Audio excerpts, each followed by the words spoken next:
show is my crutch. That's fine. That'd be fine. Right, hello everyone. Welcome to Outpost 18. We're back again. This time I'm going to be demoing a game called Battle Orders, which is very close to my heart because it's actually one I've developed, which is based on a written series that I've been writing for the last 12 years called The Chronicles of Thranis. So it's basically that brought to the tabletop. I only just been able to do it now because obviously I needed that world to kind of put the game into. I didn't really want to make a soulless game, just mechanics sort of thing. I wanted the lore and that kind of thing. I've got my wingman, the bearded wonder, back again, Craig. Round two. Round two. Hopefully I won't lose this time. Last time we did Celestial Affinity. Did indeed. Yeah, we had, I can't even remember the names of them now. The Humankind and the Store fighting off against each other on a beautiful battlefield like this as well. Yeah, no, it was a good crack. Just wish I'd won that one. But Craig... I might let you win this one. Oh, thank you. I appreciate that. Now, Craig runs Crater Games. Do you want to give us a little...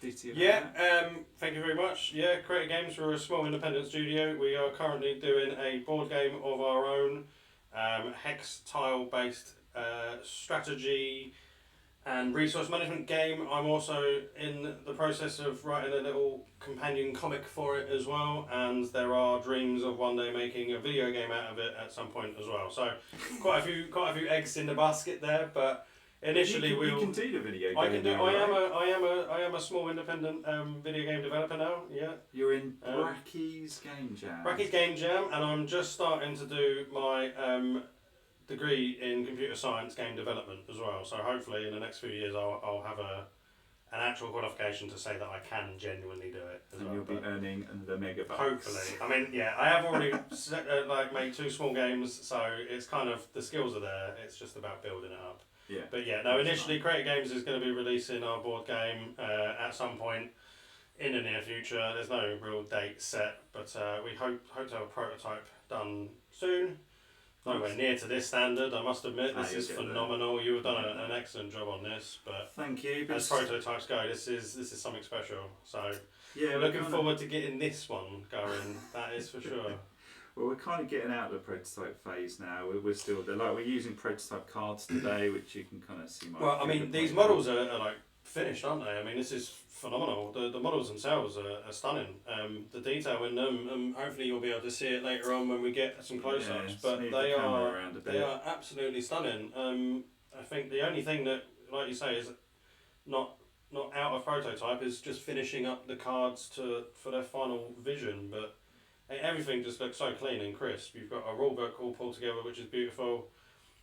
All of the models, like I say, just done beautifully, like painted to perfection as always. Yeah, it's phenomenal. Oh, cheers, man. It's taken a while, but almost there now. Just doing the last final bits and pieces, and hopefully we can go demo it at Portsmouth Comic Con, which is a couple of months away. So yes, exciting. Yeah. But anyway, let's crack on then. So you've never played this, right? I have never played it. You gave me a quick crash course in the rules, but no, this is my first ever play test. So if I lose this, it's going to be doubly embarrassing. Right, okay, so we'll dive straight in then. We usually play on like a 3-foot board, but we've condensed it a little bit just because of the way the camera is set up. So I'm actually, on this particular scenario, you can do free play where you just have a mashup if you really want to, but the scenarios are kind of where it's at because they get you moving around quite a lot and they're quite interesting. So we're playing a scenario called Protect the Waystones. You don't need to know what those are. They do feature quite prominently in the book. They're a bit like teleportation devices, so like the M25 ring road in this case. We've got 5 of them. So basically I'm playing the Knights Thranis, allied with 1 Exile and also some Lost Knights, and basically we found this cache and we're trying to defend it. You are playing the Blades, allied with the Scout Regiment, and you've also got a Direwolf in there as well for good measure. And basically you're circling us, looking to steal these waystones off us. A little bit of a game of capture the flag then. Pretty much, yeah. So waystones are these like blue stones here in like a pentagon formation. Usually they're spaced, I think it's 10 inches apart in this scenario. I've condensed it down to 6 just because of the size of the board. Sure. So I've already set up, just to make life easier, you get to now set up your guys, and you get to set up anywhere around the edge of the board. Any edge, yeah? Any edge you like. Okay. How far? So when you touch an edge? Yeah, they've got to be touching. Touch an edge, okay. So in this game, it's a bit like, do you remember Guild Ball? We just had a model count. There were no points. Do you know what? It's one game I've never played actually. No. It was a great game. Sorry. I think it's kind of been decommissioned now, which is a shame. But so it's model count based. So I've got 20, you've got 20. Right. You pick a leader or commander. So you've got Raina, who's a light bringer, who I'm kind of pointing at over here. Yep. I've got a lady called Danica, and basically whoever can ally with that person, you're free to take those models. So Raina, for example, her allegiance box on her card says Scouts, Regiment, and also the Blades, and also Knights Thranis, so she can actually draft people in from those different areas. So you can recruit 20 separate models. They could all be heroes, super powerful, but then you have the dilemma of having to micromanage 20. Yeah, and you said this was a 12-turn game as well, so that would mean obviously that you don't get to move all of your models within the full turns of the game, which seems a bit silly. So the detachments is really where it's at, to be honest. Yeah, so detachments, you bulk them together into groups, and each detachment can be anywhere from 2 models to 9 models, stop it going too big. Yeah. And also a detachment can't have more than 1/3 heroes. They're the really meaty models that are going to kick out mass damage and that kind of thing, just to stop those kind of Death Star units. So when you're deploying a detachment, which you're doing now, you get to choose a formation, Craig, and that dictates how they're lined up. Oh, it does it? Okay, so yes, we did mention formations. There's some pretty diagrams in the book, and I can show this on the camera. If I go to the detachments page very quickly, which is page 8 and 9. So I don't know if I can get this on the camera, but for example, if you go in the defensive formation, you have to line them up in basically ranks of 3 wide. Okay. The same with the offensive formation, whereas if you go for the circle one where you're protecting someone in the middle, you put the guy in the middle and then you kind of circle the rest around. There's one for shooting where you kind of line up in a line for volley fire. So the guys that I chose, they're quite close combating, aren't they? Because they've got Falcon and a shield for most of them. One guy has a Falcon. He threw his shield on the floor in a fit of rage, apparently. So with shields, so when you go in defensive formation, if that's one you pick to do, if you're actually majority shields, your defence is even better. So you create a shield wall. Yeah, that's the thinking. That works. So are they? I think they're majority shields. They're majority shields, so I think it would be sensible for me to take a defensive formation. So you'll that get is more utility out of it that way. So you've got to line them up in ranks of 3. Ranks so of 3 3, at front, okay. 3 behind, 3 behind. That kind of block formation. Well, that works perfectly because we've got 6 of them. Sorry, I should say. I love mass battle games like old school fantasy battle, but I just don't have time anymore to collect that many models, paint that many models, and cart them around. No. I think a lot of us at the club came from mass battles and decided to go for more skirmish sized games. I came from a background of Warhammer 40k. Yeah. And I must admit, it was brutal setting up 150 boys to then take them off the field within 5 minutes because the tower player castled up and just annihilated them all one turn one. Loads of pie plates. Yeah. It's horrible. It really put me off the game. So, for me personally, a small skirmish game, wonderful. I love it. I like, less units because it's easier to paint and you care more for them. I just prefer that. That's to me that's a win. Really. So I don't know what the term is. I mean, I'm calling it Skirmish Plus because some of the guys have backed that round at the club that we attend, and that's kind of, it sounds right. So it's not your typical you got 6 models go. It's kind of around the 10, 15, 20 mark. Yeah. So in the defensive formation you've picked, your guys can be up to an inch apart. They're just going to maintain that kind of rank and file kind of format. Unit cohesion. Yeah, exactly. Yeah. So if you're going on offensive stance, which is the sword token here I've got in my hand, it's the same setup, but you'll be doing more damage basically. Yeah. So I'm going to lay down the other lady, Rina. Rina, is it? Raina. Raina. Apologies. Yeah, Raina. So something to I will consider. take the defensive formation with her. So, and that's What not we a bad consider- shout because the scouts have weaker armour because there's 7. Yeah. However, something to bear in mind: the circle formations. One I like. You can see I'm doing it over here. Yes. The reason I'm doing it is because the person you nominate as the centre of the circle is always the last to go down as a casualty. So the guarantee. Right. So if you've got a big chunky hero, you'll get more life out of them. But also, there's a concept of abilities in this game. Because the Freylakai in particular, a lot of them are gifted with various abilities. Right, yeah, you know, telepathic abilities or scryers. Some can even manipulate light bringers. And all these abilities, when they're fired off, they have to cool down. So if you've got someone in the middle of a circle formation, they cool down quicker. So, for example... I like that, okay, right. The formation you've just put down, you may change your mind. You've got 2 healers in there, but you might choose to have 1 healer in the middle, so his healing abilities cool down quicker unless you can use them. Well, you can change between formations during the game as well, can't you? can. Right, okay, so you can start off in a defensive formation, and then if you choose, you can move into the circle formation later on if you wanted to. So. And you can start bolting detachments together if it's going bad. Like like the old, the boys, you would like mob them up and stuff. Yeah, sure. That kind of thing, or breaking down. Yeah.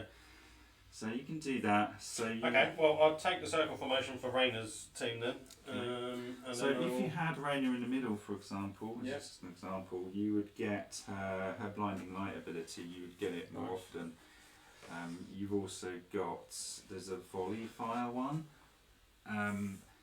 which is better for shooters because they can then shoot over intervening units or detachments. Oh, nice. Okay. So units act as blocking line of sight. They do. So that's why volley formation. Like, can you see my guys here on volley? Yeah. Because I had a feeling that you might set at least someone up over here. My guys might. Someone might end up coming over that way for sure. Yeah. I'm going to try and hit you from all angles. So this volley one. So someone has to be sort of touching the back line. Not volley. Sorry. Circle. So 2 people have to be hitting the back line. She's in the middle, and then the other 2 will be sort of in front there. Yes. Now normally you can just space them out because on this one you've got to set up as close to the back line as possible. I'll bring them in a little bit closer then. Yeah. As soon as you get moving, you can spread it out again. Brilliant. No, okay. Yeah. No, that's fine. That makes sense. You've got the token there. Yep. So. Oh, volley also extends your range a little bit. I think you can 6 inches or so.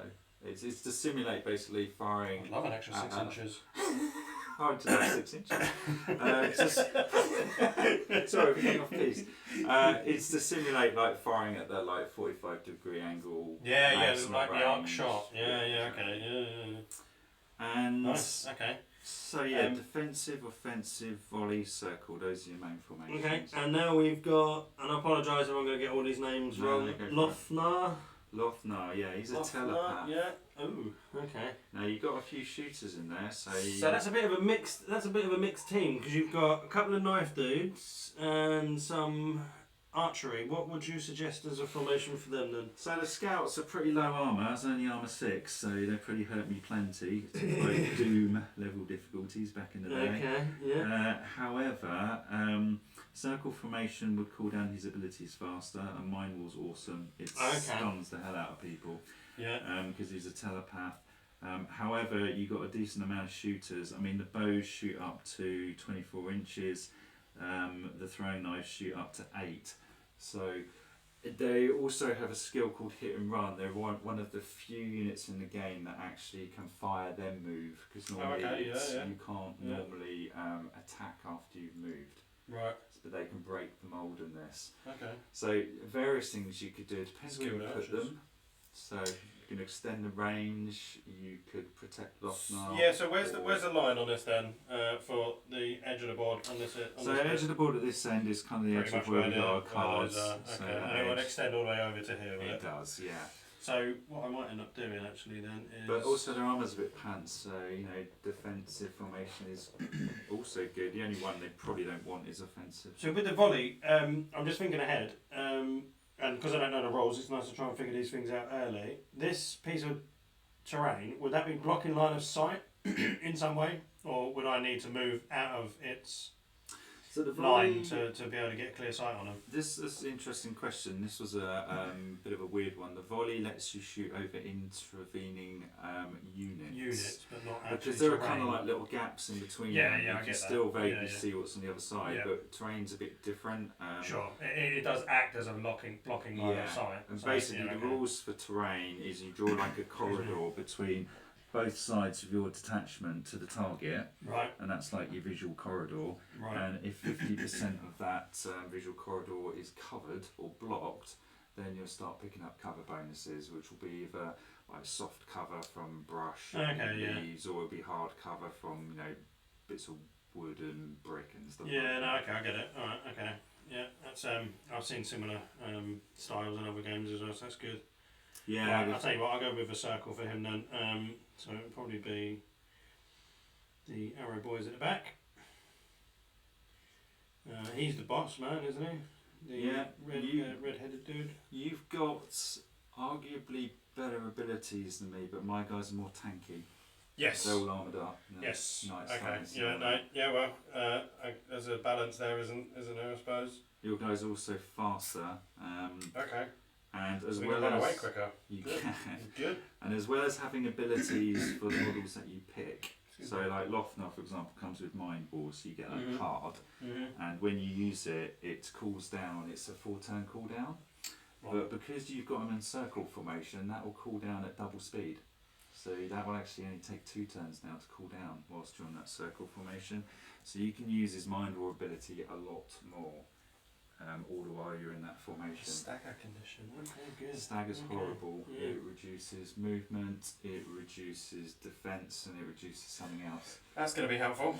Okay, against a heavily armoured unit. Right, my last one is the direwolf crew of archers, and I will put them in a volley position.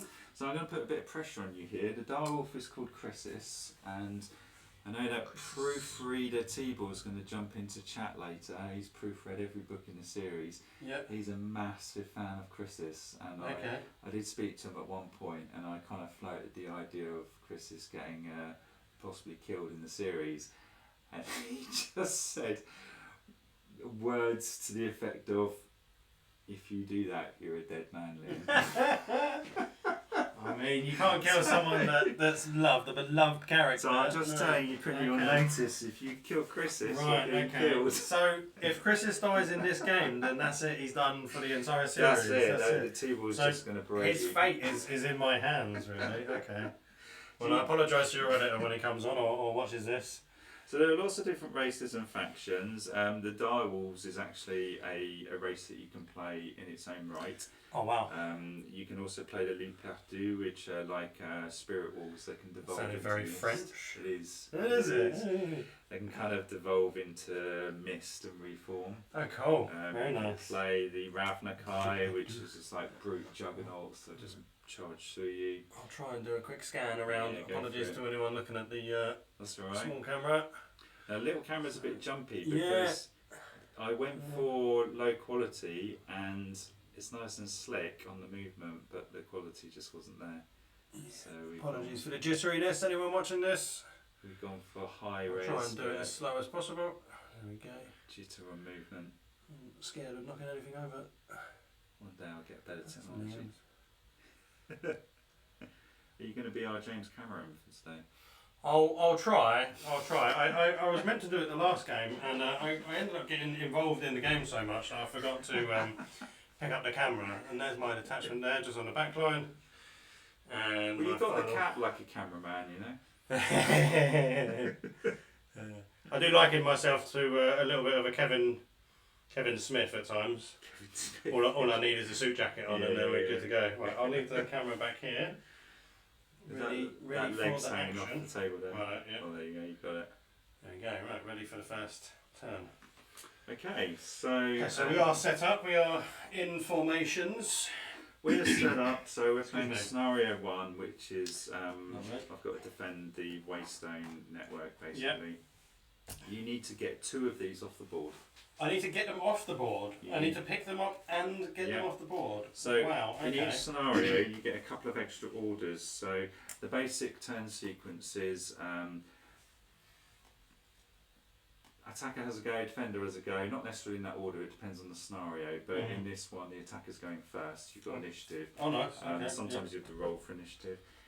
We both have a go. We order either a detachment or a unit. So if you did have that Fellowship of the Ring, 10 guys all godlike, you can waste time, moving 10 individual people around. You won't get that far because it's only a 12-turn game. Yeah. But you have your go, I have my go, and then there's like a regroup phase where abilities cool down, and also if you've been fighting in combat and there's casualties, you kind of move closer. And kind of redress the ranks sort of thing. So you get to go first, Craig. It's turn 1, turn counters over here. You get to pick a unit or detachment, and you get either 2 simple orders or 1 complex. So simple orders is a cheat sheet on the back of the rule book, which I'm just having a look at, and simple ones like movement is simple. March is complex, where you move at double pace. Attack is simple. Defend is passive, it just happens naturally. Charge is a complex. Withdraw. You can also recover, which is basically recover helps you to cool down abilities quicker. Okay, so if you're desperate to fire off an ability, recover is basically resting. It's not a bad idea actually, especially if you're not under pressure from anyone and you've got the time to use it. Alrighty, so I'll just move a detachment then. I'll start off with the one in the corner there that's currently in its circle formation. So to remain in circle formation, I just move that unit as they currently are, the distance that they're allowed. Yeah, so the whole detachment moves, whatever the majority. So where are you measuring it from? Are you measuring it from the centre character or the furthest? I tend to do it on a model per model basis and just quickly shift them around, because you may want to widen the circle or narrow it. It's up to you. Right. Okay. If you're just going to maintain an exact arrangement, then you could just move the centre guy and dot the others around it. Gotcha. I like to try and keep rules simple so the game can just flow. Yeah, no, I think that's one thing that we've learned in recent years is the complexity of rules definitely ruins the game. Ben from Celestial Infinity is a prime example of removing rules bloat. Yes. I think that's something that you've definitely looked to do as well, which is something that I'm very fond of. Rules are not my strong point. And so this guy is... We all have our strengths and weaknesses, right? Lufnar, yes we do indeed. Yeah, Lufnar. So he would move with the little foot icon. I'll try and show these cards off in a minute as well if we get a chance. He's a foot icon of 6, so that's 6 inches movement, I assume. Yeah, 6 inches of movement. So we're just gonna go up into your face. So they're actually amongst the fastest movers in the game. Yeah. Now, so I'm going to throw some things out there now whilst you're doing it, because you might potentially change what you do, you might not. Never. So heroes will bring unique battle orders to the game, which are orders that go above and beyond the standard ones, like move, shoot, attack, that kind of thing.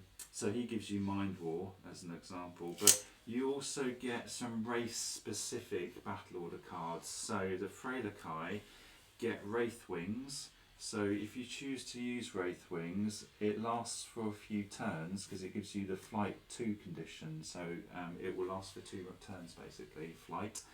Flight will extend your movement by 2 inches. So very nice. Imagine when you're marching, your 6 would double to 12. Yeah. But if you've got Flight running as well, 6 goes to 8, double the 8 to 16. And also the Wraith Wings will let you hop over intervening scenery and stuff. So there are some abilities in there which will really let you get a wriggle on. This is the one. Let's see if I can get that on camera. You should be possibly able to read that. Yeah, if you're keen-eyed. Oh. We go to Specsavers. Yeah. It is a nice simple order. Commander issues a simple order to a friendly Freylakin unit or detachment. Unit or detachment suffers the Flight 2 condition. Yeah. So interesting choice of terminology. Suffers. Yeah, because I was trying to thinking of the right word here because some conditions are beneficial, some are not. So why would you land on suffer? Is there something that comes off the back of it, like? Because I kind of went with you suffer a condition. Whether it's you suffer from a condition, whether it's good or bad, and I was playing word games for hours on end, and that's what I ended up in the end. To be fair, most of the conditions are bad. Right. Okay. This is one of the few that's actually quite good, but it's an interesting point, and it was baking my noodle for ages. That one. Unit of attachment suffers the flight condition. Yeah. No. Okay. I mean, I'm not a wordsmith in my own right anyway, so I'm not going to pretend I understand the English language well enough to comment on that. So. For example, your mind war one does the stagger condition, so a unit would suffer from. Well, see, that would make sense. Suffer the stagger condition. That one does make sense. But when it's a benefit to you, suffer the flight. I'm just it's in my mind. It feels like it's contradicting the fact that it's actually a positive. No, I totally get it. And there was like paralyze, and there was blind, fire, and all kinds of other things, and or like trapped, and most of them were kind of non-beneficial. Right. Okay. Yeah. Unhelpful. Okay. No, I see the logic in it from that point. Right. So I moved. Yeah. Is that the end of? No, that's the movement is a simple action. Yeah, so simple action. So I get another simple action, so I can attack. You can attack. Now I don't know what the range on your throwing knives is. It 8 inches? Range on my throwing knives. 8. Yeah, 24 on the bow and 8 on my. So you can't pre-measure in this game. So because I like can't pre-measure, no. But I was luckily. Just within 8 inches anyway. So the ones within 8 can all fire, but your bows, so 24. You've got a few here. The ones with the actual long bows can shoot up to 24. 24. So they're definitely within 24, those three. And the guy on the front is just within 8 inches of the dude at the front. That's and fine. the dude in the middle, so he's alright.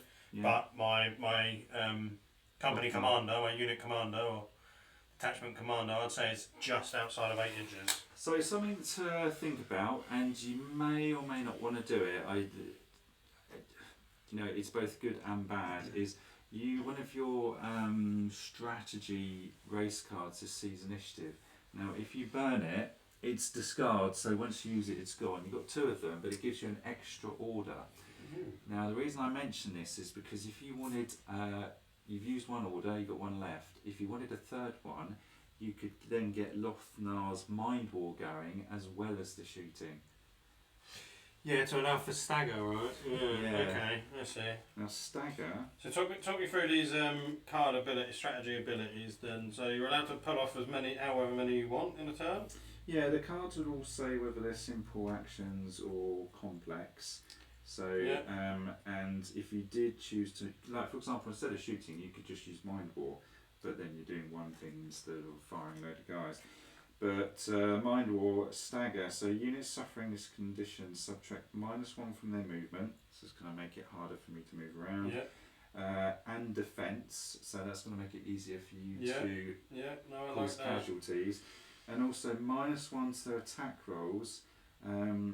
When receiving the attack order. So when I order my guys to attack, it's going to be harder for them to hit you. So it's a really good debuff. It debuffs 3 stats. And you've got a choice there. Do I do Mind War and not shoot? Do I shoot and forget about Mind War? Or do I use Seize Initiative and do both? So just reading the word in here, the commander issues an additional simple order which must be different to the unit or detachment that they are currently issuing orders to. Yeah, so I'm issuing orders to this detachment. Yeah. So you've issued move, shoot. So what it's basically saying is if you do a 3rd one, it can't be another move or shoot. It's got to be something different. So okay, right, gotcha. Completely different order. Oh, sorry. So the wording is okay, right. This is me not understanding English well enough. So the commander issues an additional order which must be different to the order you've just issued or that's right. Previous orders that you've just issued to the unit or a detachment that are currently issuing orders. As a general rule of thumb, you cannot do the same order twice. I like this. No, that's good. Yeah. So that's why there's a march, which is basically moving twice. Yeah. And when you charge, you move at movement pace and a half. and you get in the Yeah, I'll try and get a charge in so we can see that happen as well. Okay, so I'll take the Siege the Initiative card, so that's burnt. all in. Might as well give it a go. I want to test these things out. So put in the burn that pile one. over here. Yeah. You want to burn that over So there? that one's burned. So that was. You're giving me stagger. So you're going to do mind. And then I'll do the Mind War. So who are you shooting? These guys? Yeah, I'm going to do that dude on the front, or that unit on the front. Right. So stagger. What's the number in brackets? That's how long it lasts for. 3. So stagger 3. So for 3 turns, they're suffering that debuff. And the Mind War itself, so that card. If we put the card here, so it's just on the camera. This is a card that's not discard. It's actually got a cooldown of 4. Yes. So you'll get Mind War back after the 4th turn. Well, in your case, after 2 turns, because you. Oh yeah, I'm in a formation. Yeah, okay. If I stay in that formation at least. Yeah. So there's a standard order called Recover, where basically you reduce the cooldown by 1. However, when you're in circle formation, you get that recover order for free at the end of the turn. That's why you cool down at double rate. Right, getcha. So it's Nice. Pretty nifty.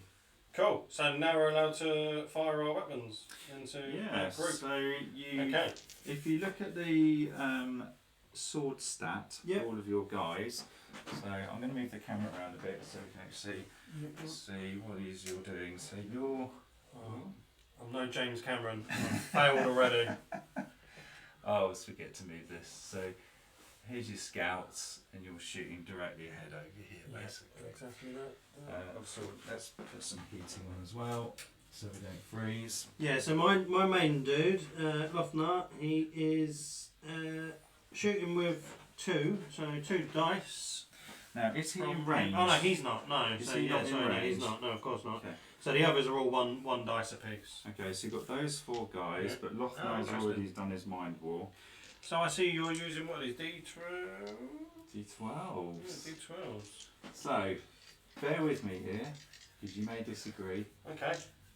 I've got become bored of D6s. Like 30 years of gaming, bored of D6s, and I find that there's a huge discrepancy between the 3 and the 4. Mm-hmm. And when you go into the realms of 5, it's like unless you're re-rolling, you're just not hitting. So there's not much granularity there. So I wanted a higher number. D8s roll flat. I get no joy out of rolling a D8. It's like a tombstone. You roll it, it's like boom. Yeah. D10s are weird spinny top dice. They don't roll very well, but 10's a great number, right? So the next up for the chop was 12 because they roll nice. The number's not too big, but it gives you a lot of granularity between 6 and 9. Yeah, I can see that. No, it's one thing that I've struggled with for a few years actually is D6 dice, and I must admit I got a little bit bored of them. When I first saw games like Marvel Crisis Protocol show off a different style of dice, it really captured my attention. Yeah. And I think that's the sort of thing that games like this need. They need to stand out from the rest. Yeah. Choosing D12 is quite interesting. There's for any of the mathematicians out there, they're going to be probably frothing at the mouth for the possibilities that they can get out from this. Me being me, as long as I can get a nice high dice roll, and if that's good, then I'm happy. D20s are lovely too. They roll beautifully, and I like them in Infinity. But to be honest, the feel of them in my hand is so much nicer. Like, they roll around so much nicer than a D6. I must admit. I like it. I'm glad I'm standing behind the table here. It's alright, we've got your crotch on this way. Oh no, it's facing the wrong way. Yeah. We had that earlier. So what do I need to roll then for my numbers? So I'm let's find my detachment. So it's actually going to be hard going here. So all my guys are defense 8. Now the defense value you use depends on the formation you're in. So when you're in defense, it says in the books and the rules, but when you're in defense formation, it's the majority, and if there are any ties, pick the higher number. Whereas when... So you can have different defence values throughout, so you'll choose the highest. Oh. So when it's to simulate shielding people and things. Yeah, okay. Yeah, so the bulkier guys going up front and guarding the rest. Yeah, no, I get that. Okay. I like the whole concept of squads in 40k, however, you can get bogged down in rules. With people with different weapons, different values, and I wanted to get away from that and keep it simple. So if one of these guys was defense 7, it would still be 8 across the board. Yeah, I get that. Okay. As it stands. Now, because I'm in defensive formation, you get +1, and if you're majority shields, you get +2. Oh wow. Okay. So I cheese this. The majority, well, it's even Stevens there, 2 shields, 2 swords, but because in defensive formation you go with the higher, so their defensive 8 is now 10. Nice. However, you debuff. I did stagger you, so how does this stagger rule work then? You debuffed me, so stagger, I think, I was looking at it a minute ago, reduces my, there's a keywords, there's a conditions section. I think it's just past the red section. So stagger -1 to movement and defence. Yep. And it ruins my attack rolls. So my starting defence was 8, so it now starts off on 7 because I'm staggered. Yep. I'm getting +2 for my defence formation. Yep. So I'm on 9. Extra to 9. So you're rolling your dice and you're basically trying to hit 9s. So I'm 9 or more. Yeah. Simple. I like it. Now, and there's one more thing which we introduced recently because we were trying to sort out attacking, and the thing with attacking is it seems mightily unfair if I don't know, say you've got 2 attacks. If you could then just do that at range, it seems unfair to the close combatants. So what we've done is for every 8 inches that you're shooting over, you get -1 on your rolls. So the further you shoot, the harder it is to be accurate. Yeah, okay. So some of these dudes are slightly over 8 inches. Yeah. So he's just within 8 and he's just within 8, but these two would be outside of 8. So just roll those 2 separately then in that case. Right. So you've got 2 hitting on 9s. And they're doing the same amount of damage per, right? They're 1 damage a piece, so there's no need to split that out any further. My endurance is 1, so 1 hit will basically be 1 casualty. 1 hit, 1 kill. Yeah, it's brutal. So do you not have a saving roll then? Nope. There's no saving rolls? No, okay. It's meant to be quick. I like this. Well, it is if I wasn't talking so much. Let's get these dice rolls. We'll speed up. Oh, an 11 and a 2. Okay. Also, a 12, an actual crit will do double damage.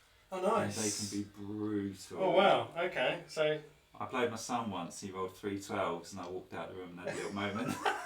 I can see that. Yeah, that would be the biscuit. Ow.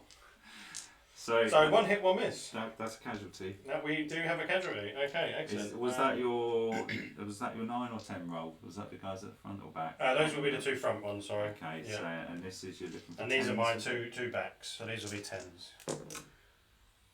1 and a 7, so no. I thought you rolled a 12. Yeah, no, I did for a second. Okay, well that seems fair.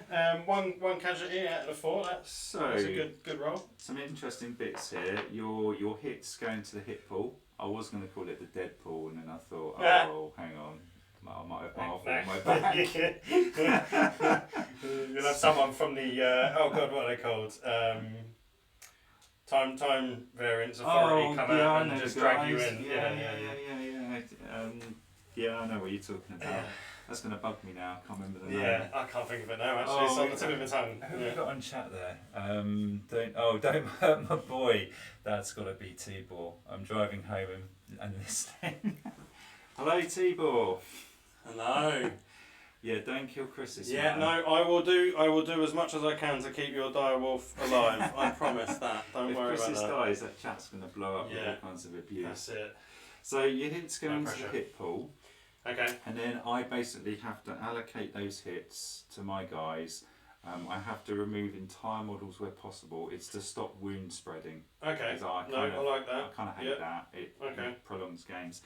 So I have to be careful here because if I remove a shield guy, because these are all makes it harder for you. Okay. So they're all 1 endurance apart from Heldran, who's my leader guy. He's got an endurance of 3, so I can't basically put that wound on him and go, well, no one fell down. So I've got to lose someone. So I'm going to lose this guy at the back, who is a regular guy. Now, what's different in this, it'll be interesting to see your reaction. You do not remove models off the table. They are casualties, a bit like Infinity. And if you've got healers, you can potentially get them back up. Oh, okay. This is also okay. so you can look at the battlefield. You know when you're spectating, right, and you come over to a game, you never know what the hell's happened. Yeah. Because you have no idea what's moved and where it was. Yeah. You can now look at the table and go, oh, that was a bloodbath over there. I like that actually. That is a nice little touch. Yeah, it creates flavour in the game, and being able to bring the units back in and seeing them where they are. I mean, it adds a layer of complexity where the other person has to think about what they're doing. You want to. Yeah.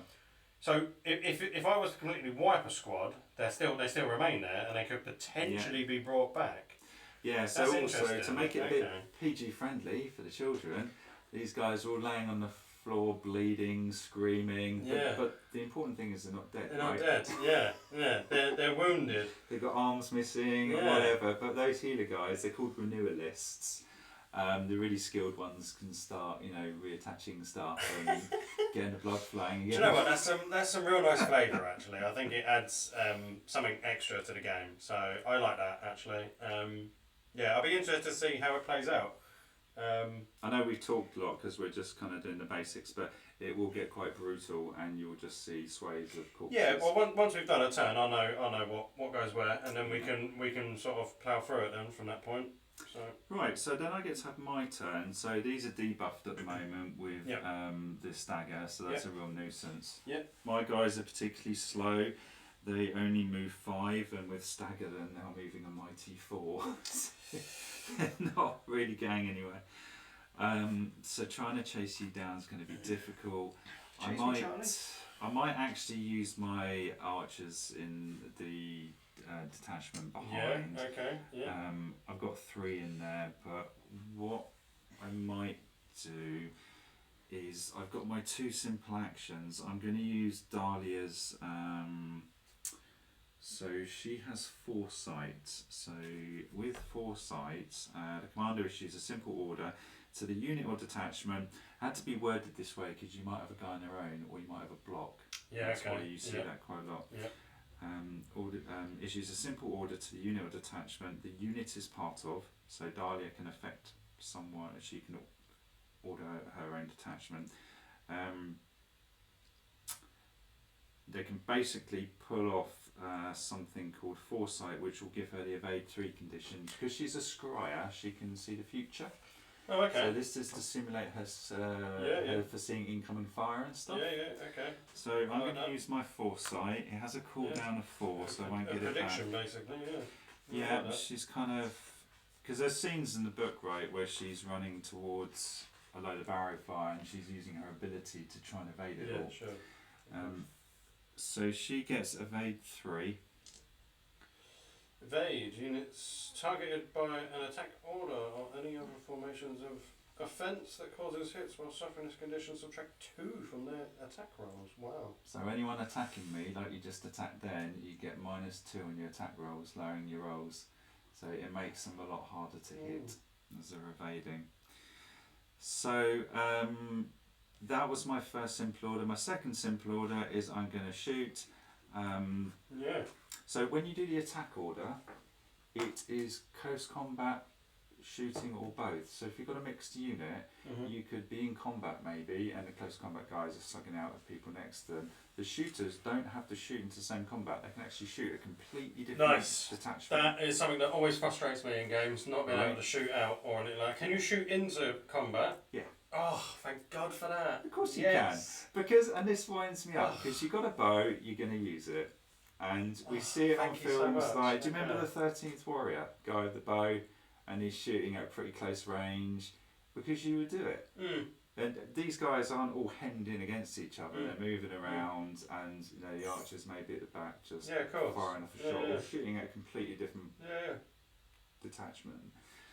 So it's much more flexible and you get utility out of. This is why mixed squads or mixed detachments love it.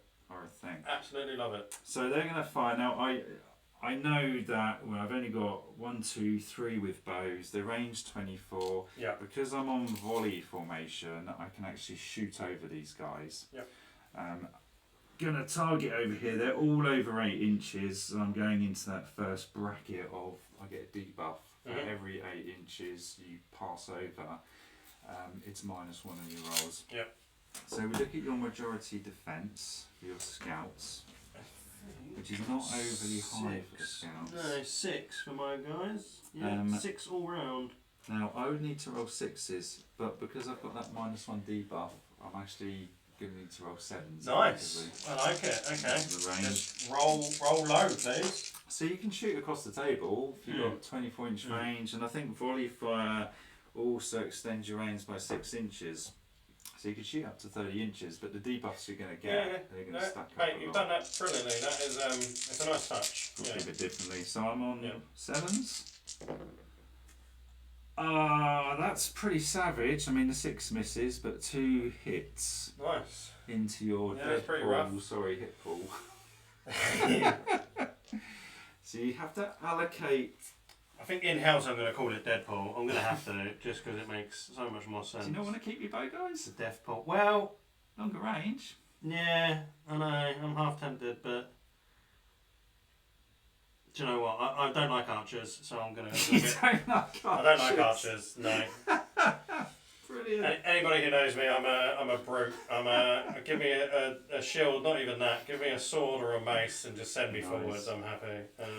So they're not dead, they're casualties. You actually have... I do have a healer in this group, don't I? Or one of my groups? 2 healers in the two group. Healers over here. That group over there with the majority shields and 2 healers, I will struggle to pull down. Okay. When they get going... So add to the Deadpool. You may want to consider marching them to get them straight into the action. Yeah, okay. Alright. They will be hard to slow down. Right, so they're done. We then get to the end of turn phase, which is you have a... Oh, we've got another message on there. We do indeed. Is that a bot or is that something We got a misshapen raccoon, cheap viewers. Yeah, sounds like it. Cheap viewers on streamboo.com. Okay, shall we go there or just ignore that? I think maybe we'll ignore that. Yeah. So you've had your go, I've had my go, and then we have the regroup phase.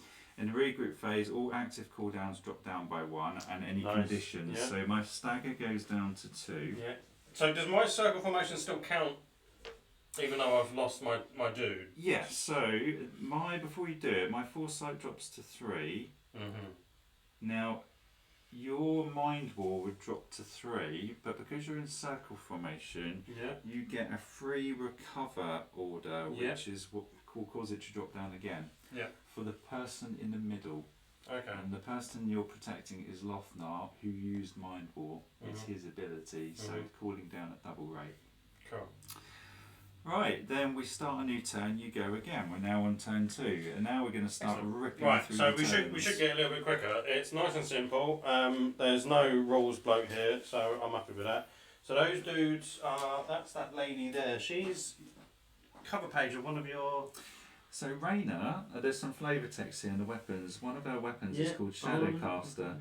Shadowcaster has the soul of a Narlikin in it, and the Narlikin are the soul stealers. So if you cause any casualties with her, they don't fall down, they die outright. Oh wow, they evaporate into the ether, do they? It rips the souls out of their bodies and they're left with withered husks. So we've got... She's also got Blinding Light, which is very cool. It's another debuff. Charge. Charge is a complex move. So you were mentioning complex and simple moves before. So if I was to try and charge with them, straight off the bat, is a complex, so that allows me to essentially attack at the end of the... Yeah, so charge lets you move at move and a half. Move and a half, so 9. There's 6, so 9. So you can't pre-measure, you're going to have to guess this. However, hang on, let me just 1 second. This might take 9 measurements. Should we get the wide angle lens out? So marching order lets you move at double rate, so that would be 12. That's about. So march you move double, but you can't attack. Charge you move 1.5. You get an attack. You get an attack at the end, which is the most beneficial in this situation. Something else to consider, Wraith Wings extends your movement by 2. So if you did Wraith Wings, gives you flight. But the complex is two orders, right? Yes, but you've got 1 more C's initiative left, which gives you a 3rd order. I mean, this could be a good idea to just burn through the siege initiative straight away, right? I quite like the idea of that, to be honest. I'm probably going to have people berating me later on because we used to drink them like water because they're very useful. However, you also might want to save it for the right time. It is, well, it's one of those, isn't it? Like, you could burn through it straight away to get yourself in there quickly, or you could hold on to it and hope that you find a situation where, you know, you can put it to greater use. Yeah. I mean, in this, not being able to measure 9 inches is really frustrating. Can I look at what 9 inches is? Because I don't actually know what it is in my mind. So this, you may disagree with me here. I find it annoying in games where you go through the effort of setting up a charge, you pull off the charge, and then you find that it doesn't really give you any real benefit because the whole thing's a chaotic mess and loads of people die. In this game, in battle orders, if you attack first, it massively benefits you because if you put people on the ground, when it's my go, if I choose to fight back, I'll have far less dice. Right. And also in this game, you can keep ordering the same units. Like, you could not order them, you could order these guys again. Oh, really? You can absolutely, you don't have to cycle through them because that frustrates me too. You literally choose where you want to place keep going to the same one over and over and over again. And you have a card called Pincer Movement, cooldown of 4, that will let you activate 2 units or detachments. So you could do these guys and you could do these guys, and this will cool down in 4 turns. It's a very powerful card. It's a strategy card. That's a simple order though, is it? No, the actual... Oh, you just pull the strategy off. No, yeah, you pull off the strategy and it just lets you do 2 activations this round. Actually rather then, than 1. okay, that sounds quite tidy. So that just allows me to move 2 units at once, does it? Yeah, you do one or unit 2 and then you do detachments, another one. sorry. That's it. Do you know what? I think I might pull that one off actually. So she will do a pincer movement because that sounds quite tasty. So there's a cooldown. So if you chuck a dice 4. on it, I'll put that one there. So it's 4. I think 4. So yeah. It's worth using early because you're going to get it back around. Well, and I'm in circle formation as well, so that means I can bring that up to 2 quicker. I'm gonna circle will only cool down the person you're protecting faster. So like Raina, for example, in the middle is blinding light. So if you use that one, that will cool down quicker. So it's only... Oh, the strategies won't cool down quicker. Oh, okay. They're just ones that you're using for the entire force, if you like. Okay. Like over here, you use Mind War. That's specifically used by Lothnar, and used specifically at... I'm going to risk it. Let's see if I can get the camera around. Apologies for anyone tracking this. Let's see. Anyone watching this now or later can scream at me and go, that's nowhere near 9 inches. What are you doing, you muppet? Oh, what's Tibor saying? As a former Orc player in Warhammer 40k, no pre-measure should not be a big problem. Yeah. It's a fair point. Yeah. Normally because there's just so many of them and you run forward. Yes. You're not worried about measuring because you're just like, march forward. There's no other order. March forward and kill it. Are you going to risk that? I'm going to risk it. I'm going to risk it. Are you going to play it safe, deploy your Wraith Wings, extend your movement of 6 to 8, and then you get move and a half. So that 8 will then jump up to what, 12?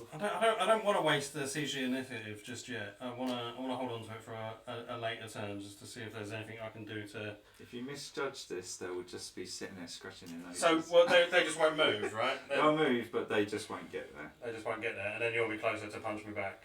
Basically. Yeah. So it's whether you. I mean, does one unit have to be within 9 to make this? So kept it simple. Only one model has to make it. I reckon that's about 8 inches or so, to be honest. Do you reckon? Yeah, I think it's about 8 do inches. That. You're gonna put your. I'm gonna risk it. You're gonna put your name to this put on my a live stream. Orcly manlyhood on the line here.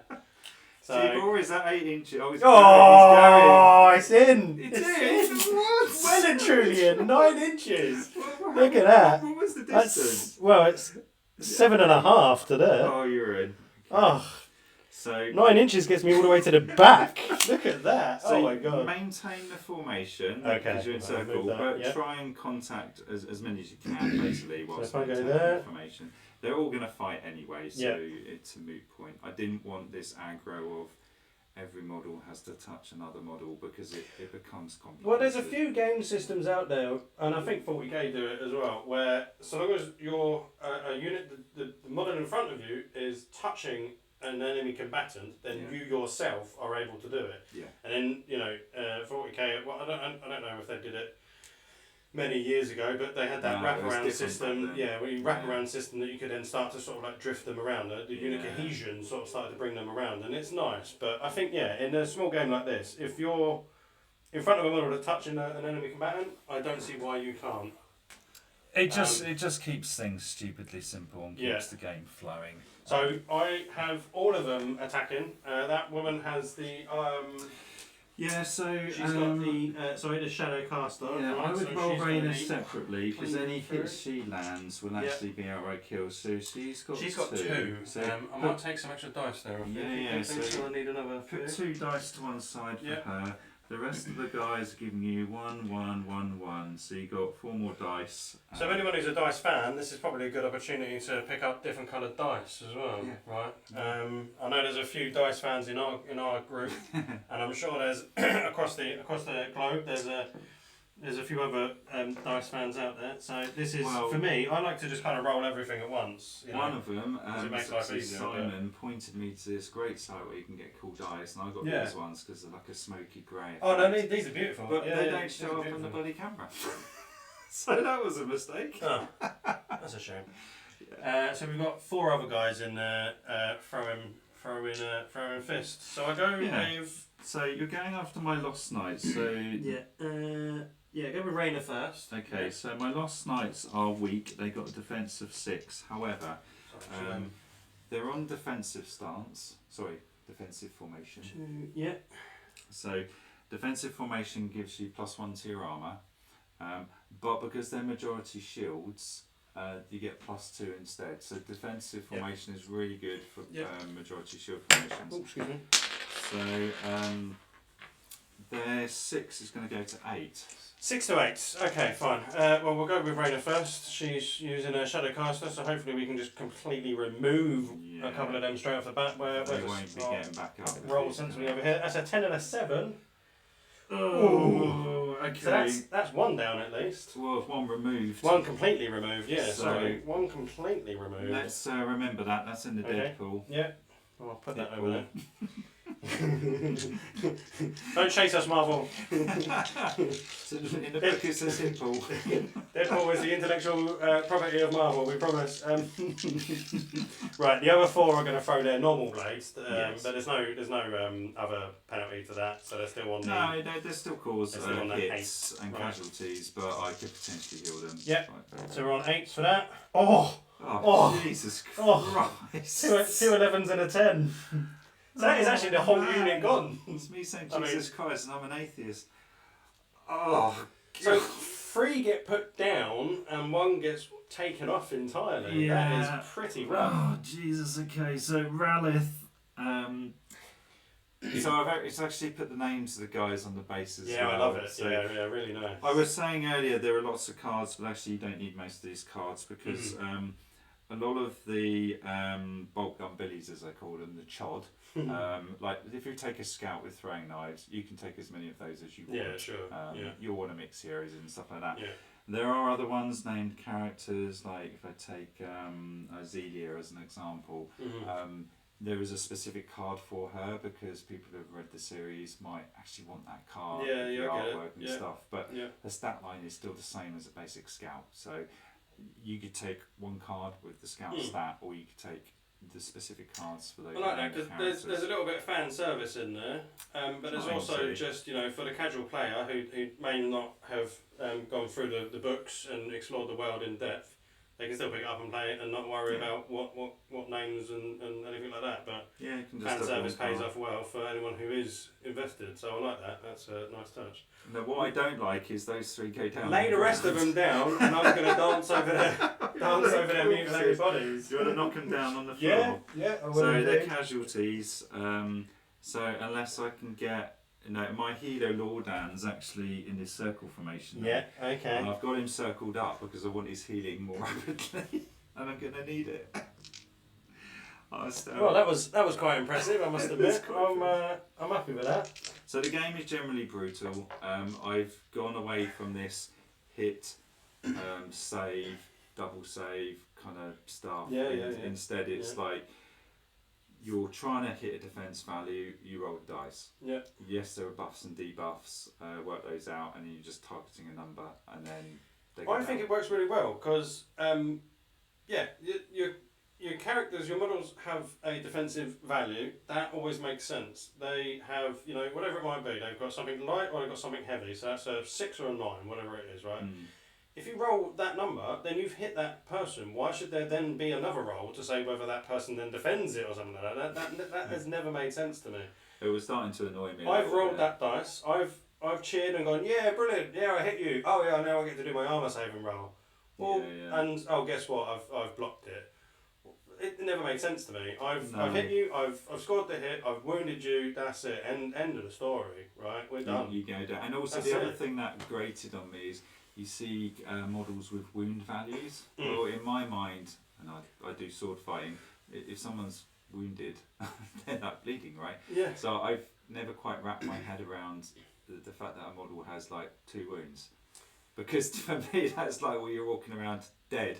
But so what I've done instead is it's an endurance value, and basically that's how much punishment you can take. So most of my guys are endurance 1. It's only the heroes like you're endurance 2 or maybe 3. So you've got monsters in this as well. So they're higher endurance for them, is there? Where they're able to sustain a little bit more damage, where they're kind of bestial. Yeah, sort exactly. Of thing. Yeah, so like the Meld Beast. I mean, off the top of my head, I think it's endurance 5 or 6.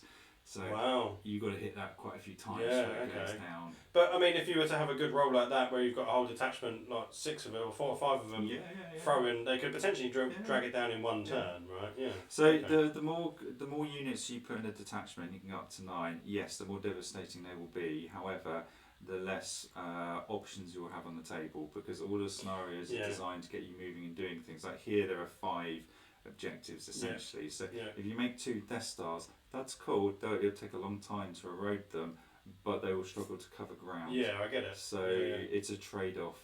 You've got to choose where you want to. I love this little units acting independently, or detachments acting independently. I think this works really well. And I think 9 is a good size for a maximum size. I think that works really well. I mean, what you've chosen here is 6 is perfect. It gives you enough sort of ability. You're not having to move 30 boys again. I hate to keep using the 40k reference, but it's where I come from. It's what we grew up with, right? Isn't it? And whereas the flip side is I've played a lot of games where you get 6 models, and for me it's not quite enough. I enjoy the games, but I don't feel like I commanded a force. Yeah. I feel like I just commanded a few guys, and that was it. So trying to go for that skirmish plus somewhere in the middle. Yeah. No, I like it. Right, so what's your response then to this absolute carnage of a turn? Well, I'm not overly happy. I kind of wanted to push up and finish off Lothnar and his boys. Try and get your own back. See if you can. See if you can finish a unit off as well. I'm mildly concerned by Reyna with her Soul Steel ability, because if you start wiping people off the table with that, I can't bring it back. So what I might do, he says, coughing on a McCoy crisp. Here we go. Nothing lemonade doesn't fix. I might send my my detachment over here into. Oh no, hang on. You did your pincer, didn't you? Oh, I did do a pincer actually, didn't I? I've got another. I have. Apologies. Thank you for reminding me. Assuming you still want to do pincer. Yes. No. Absolutely. Yeah. Seeing as you've just given away what you want to do, I'm going to completely ruin your day now. Thank you for reminding me. Actually, we got carried away talking as is the norm. So I believe they do a move of 6 as well. I think most of these guys are 6. Well, saying that, they're 5. So when you move, you always move at the rate of the slowest. Yeah. So you don't leave people behind. That is that detachment, isn't it? Yeah, led by Nathaniel. Yep, Nathaniel, I believe. Yeah. I don't know which one. I think Nathaniel's this dude at the back, isn't he? He's the one with his sword up, just above his shield. Sword up, just above his shield. That dude. That's it. Right. Okay. He's pretty good. He's got 3 attacks. Just because I actually intended the boss man to be in the middle. Sorry, he is painted with a blue base as well, so I should have made note of that. He's called the teacher because in this series actually he teaches on new recruits, and he's a bit of a blade dancer boss man. So He's extremely good. He's also a renewalist, so one of the reasons he does teach people is because he doesn't hold back. He will literally cut deep into them, but then he'll heal them back up, so they learn and they don't die. Pain is a great teacher, isn't it? So. Now what are you planning on doing? Because you've got marching. Yeah, well, sorry, I can't pre-measure, can I? Sorry, dude. So marching is a double, isn't it? What's T-Boz saying? Unit setup sounds well thought out. How many years do you have in strategic games, Liam? Too many. I'm 45 now. I started playing when I was... Christ, first game must have been... It's got to have been Hero Quest. It's the same for most people, isn't it? And so I must have been playing that when I was 12. Yeah. And then you went into things like Advanced Hero Quest, Fantasy Battle, for 15 years playing 40k. And then I hit all the skirmish games like Malifaux, Infinity, and then went some real niche ones like Smog and Kickstarters like Mythic Battles, and just game after game after game. There's quite a few different game systems down at the club, isn't there? And it seems to be, we've got a good rotation, and some of them are from way back when, and some of them are from, yesterday. It's got to be like 3 decades of gaming. It's phenomenal, yeah, it's fantastic, yeah. But also playing a lot of games, we have evolved this, but the core mechanic, if you like, was actually pretty good. But I don't think it was a fluke. I think it's just having played so many different game systems, you kind of work out what's good and what's bad. Like there is inspiration in here from like Malifaux, from Infinity, from Mythic Battles, from 40k. It's just all the little bits that I thought that works well. Let's try putting these together, and what do we end up with? You can tell. I mean, there's enough. There's all the good parts taken from all of the good systems, all of the good games, and it's kind of been amalgamated into one coherent game.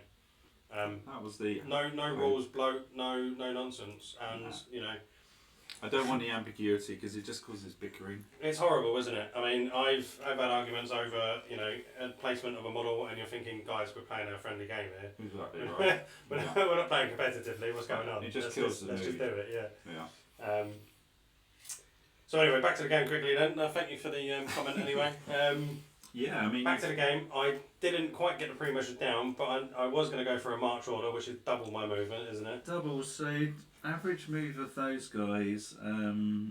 is 5. Is it 5? Yeah, it's 5 across the board for everyone. I've got... So they can now go 10 then. My boss's card right in front of me. So a 10 move gets me up real close to your chops, actually. So that's going to make you wonder what to do next, hopefully.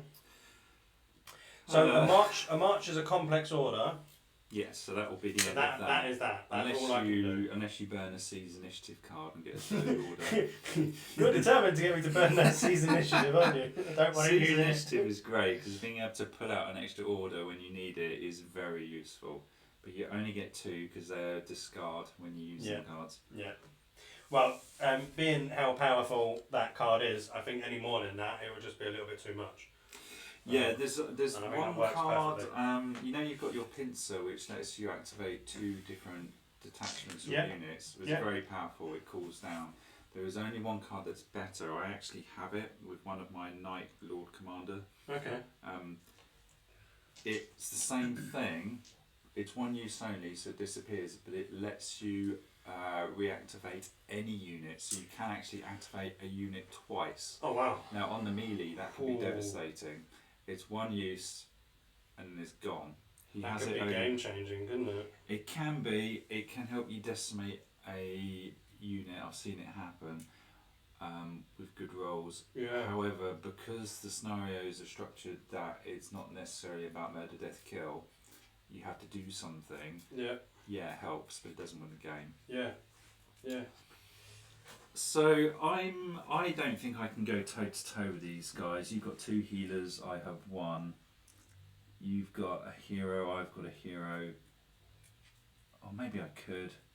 But then you've got shields and you're in defensive formation, which is the right bugger. So it's going to be harder for me to cause wounds. So I might. So my shield value is 7, I believe. Yeah. So in defensive that will make that 8. So that's a relatively decent. decent roll to have to pull off. I'm not quite sure what to do here. Part of me is thinking, because I'm caught between two. You're definitely caught between a rock and a hard place here, aren't you, to be honest? I'm not in a good spot. So Get slapped by the teacher or get taken off the board by the Shadowcaster. Rainer and a Shadowcaster. So I'm going to. That pincer's really made it difficult for you. It's made it very hard. Yeah. I might even use pincer myself in a minute. But I think I'm going to backtrack and try and wipe out Rainer's detachment because I think I've got a better chance of hammering them. So I'm going to go for a charge. We're going to activate this detachment here. And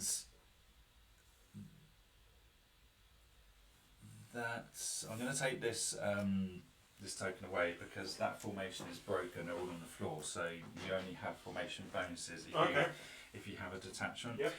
So I'm going to charge over here. Yep. So it's complex. So I get move and a half. Yep. Easily in, and I get to attack at the end of it.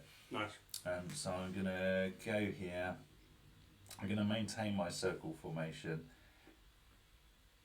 I did originally not have tokens for the formations. The idea was that you can see what formation they're in, but sometimes it does get a bit messy. No, I think that the tokens are a very nice touch, actually. And then I get too heavy of tokens. You know what I mean? There's a few game systems that we played down at the club, and I think, God, there's a lot going on here. There's, you've got to remember this token, that token. There's that widget and some other widget that you've got to mess around with, and it does become a little bit too complex at times. But by taking out all the complexity of the rules and just allowing players to roll dice, and it's simple in that sense, I believe it allows you to have the tokens in place, and it doesn't feel like it's overcomplicating the system anymore. I'm looking at the table thinking, no, this is perfect. I can see that they're in a defence formation. I can see that they're in their volley formation, circle.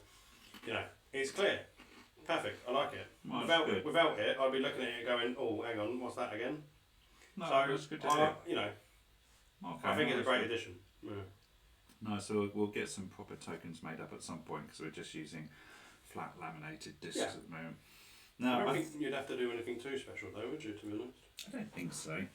Now we've got 1, 2, 3, 4, 5 guys who just have 1 attack each. Yep. And then Gedrick, who's a knight captain, he's got 2 attacks.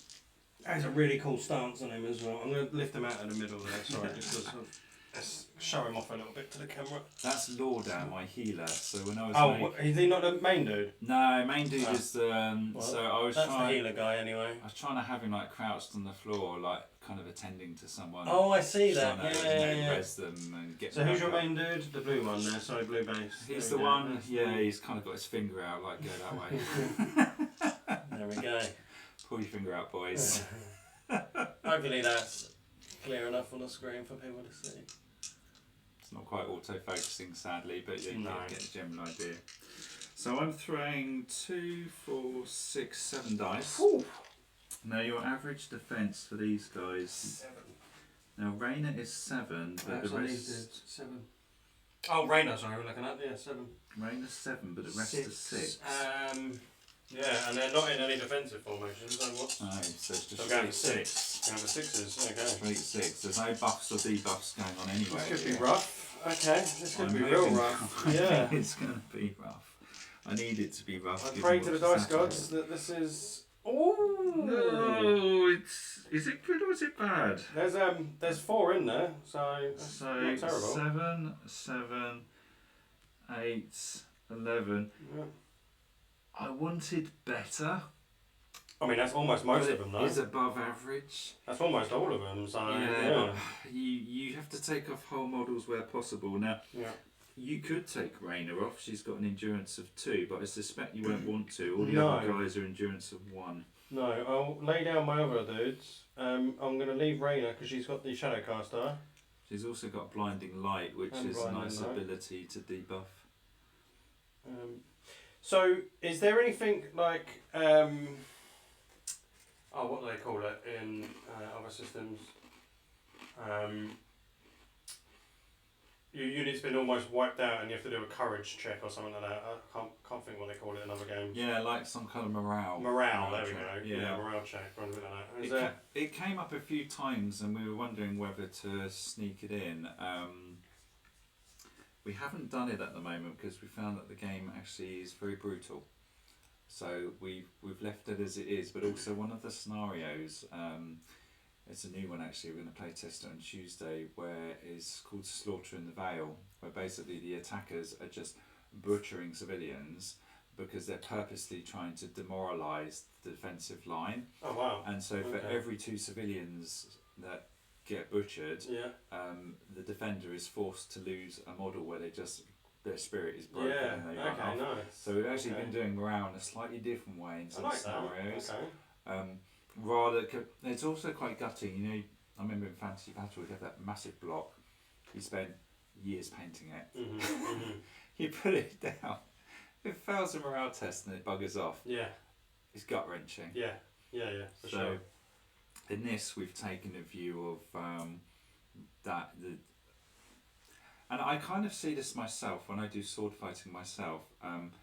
When you're fighting someone for real, and it's quite hard to explain, you're just in it. Yeah, adrenaline takes over. Yeah. You tunnel vision to that person, and you're not worried about anything else going on. And the fights are so quick. People die so quickly. You're either better than your opponent or you're not. And you know, I've hit people within a couple of seconds. Likewise, this happened to me. Yeah. If they've been better than me, especially when I was learning, and so I come to realise that these fights are really quick. Yeah. And in that kind of situation, I'm not sure you'd even have an opportunity for morale to kick in. Yeah. If you're talking about massive pitch scale battle, I get it. When you see your mates getting destroyed and you're hanging back at the back of the battlefield and you're watching this carnage, and you probably will bolt and run. Yeah. A bit like Napoleonic stuff. But this isn't that. This is more skirmish plus. Yeah. So we've left it out for the moment. I think that makes sense. No, I think it makes sense. I mean, it's never been a mechanic that I've ever enjoyed. As you say, having units run away after you've just spent hours painting them, never a good idea. So I'm happy to see it gone, quite frankly. I'm happy you're happy. Yeah, excellent. So you've just fully murdered, almost fully murdered my detachment. That must feel nice for you. It does. I'm wondering whether I should use pincer and get a second go. It feels a bit early for me, but you've got the teacher over there. Maybe I need to get my archers. I feel like I'm going to have to teach you a lesson in a minute, yeah. You've also got Natalia over here who's very strong. She's got a sniper and stuff. Yeah. But also my archers are debuffed right now, so I might... Maybe I need to get these into the fray because that's quite a lot going on up there. I'm not sure I can make that charge though because my guys only move 5, so charge is 7.5. I don't know if that's 7.5. I think that's probably closer to 8 looking at it. Close 7, say I'd say 8 on a safe bet. Unless I could burn these, but then I've only got 3 guys, haven't I? Versus your... Do you know, I'm going to start walking around with a tape measure soon, just so I'm prepared. I'm going to be like that. Just looking at things going, that's about 8 inches. Yeah, I thought about having pre-measure in, but I quite like the guessing game. No, I love it. I think it's actually really good. I like it because it makes you think about what you want to do first instead of just measuring it going, oh no, I can't do that, I'll choose something else. You have to commit to something and do it. I get it in games like Malifaux, where you've got a lot of auras and you need to make sure they'll synergise. But this doesn't have that, so it's... And also, if you make a charge, it can be quite brutal. So I kind of think you should be rewarded for gambling, if you like. Yeah, agreed. This, I don't know whether it's too early or not. I'm going to hold back. So, end of round. It's the regroup phase. Yep. So all our cooldowns and conditions trickle down by 1. Your Mind War is going down at double speed. So that is off. So my Mind War is back in action. I've just can be used. knocked the dice there. When you put stun on me, what did it start on? Where's your Mind War? For 3. 3, so it dropped to 2 last turn, so it must be on 1 now. Yep. Foresight drops to... Did I adjust Foresight last turn? I can't remember if I did. Last turn you did it, yeah. I did that, so that should... I have a feeling I didn't knock that down at the end of last turn, so I'm going to drop that down to 1. Yep. I don't mind. Your pincer movement's going to go down. Yep. Do you want to just flick the switch on the heating there, dude, just to turn it off a sec before we melt in the fires of hell? There we go. Right, so... that goes to 3. Have all our cooldowns done, and also when you're fighting, you move up towards each other, but you maintain formation. Right. So Raina would get a little bit closer, I guess, who's Okay. on her own. Yep. So she's going to step over her bleeding comrades. Just get out of the way, you. And just get a little bit closer to the action. There you go. Okay. So we're on to turn 3. We are. You've got the initiative. I do, and I think there's only one thing I'm going to have to do here.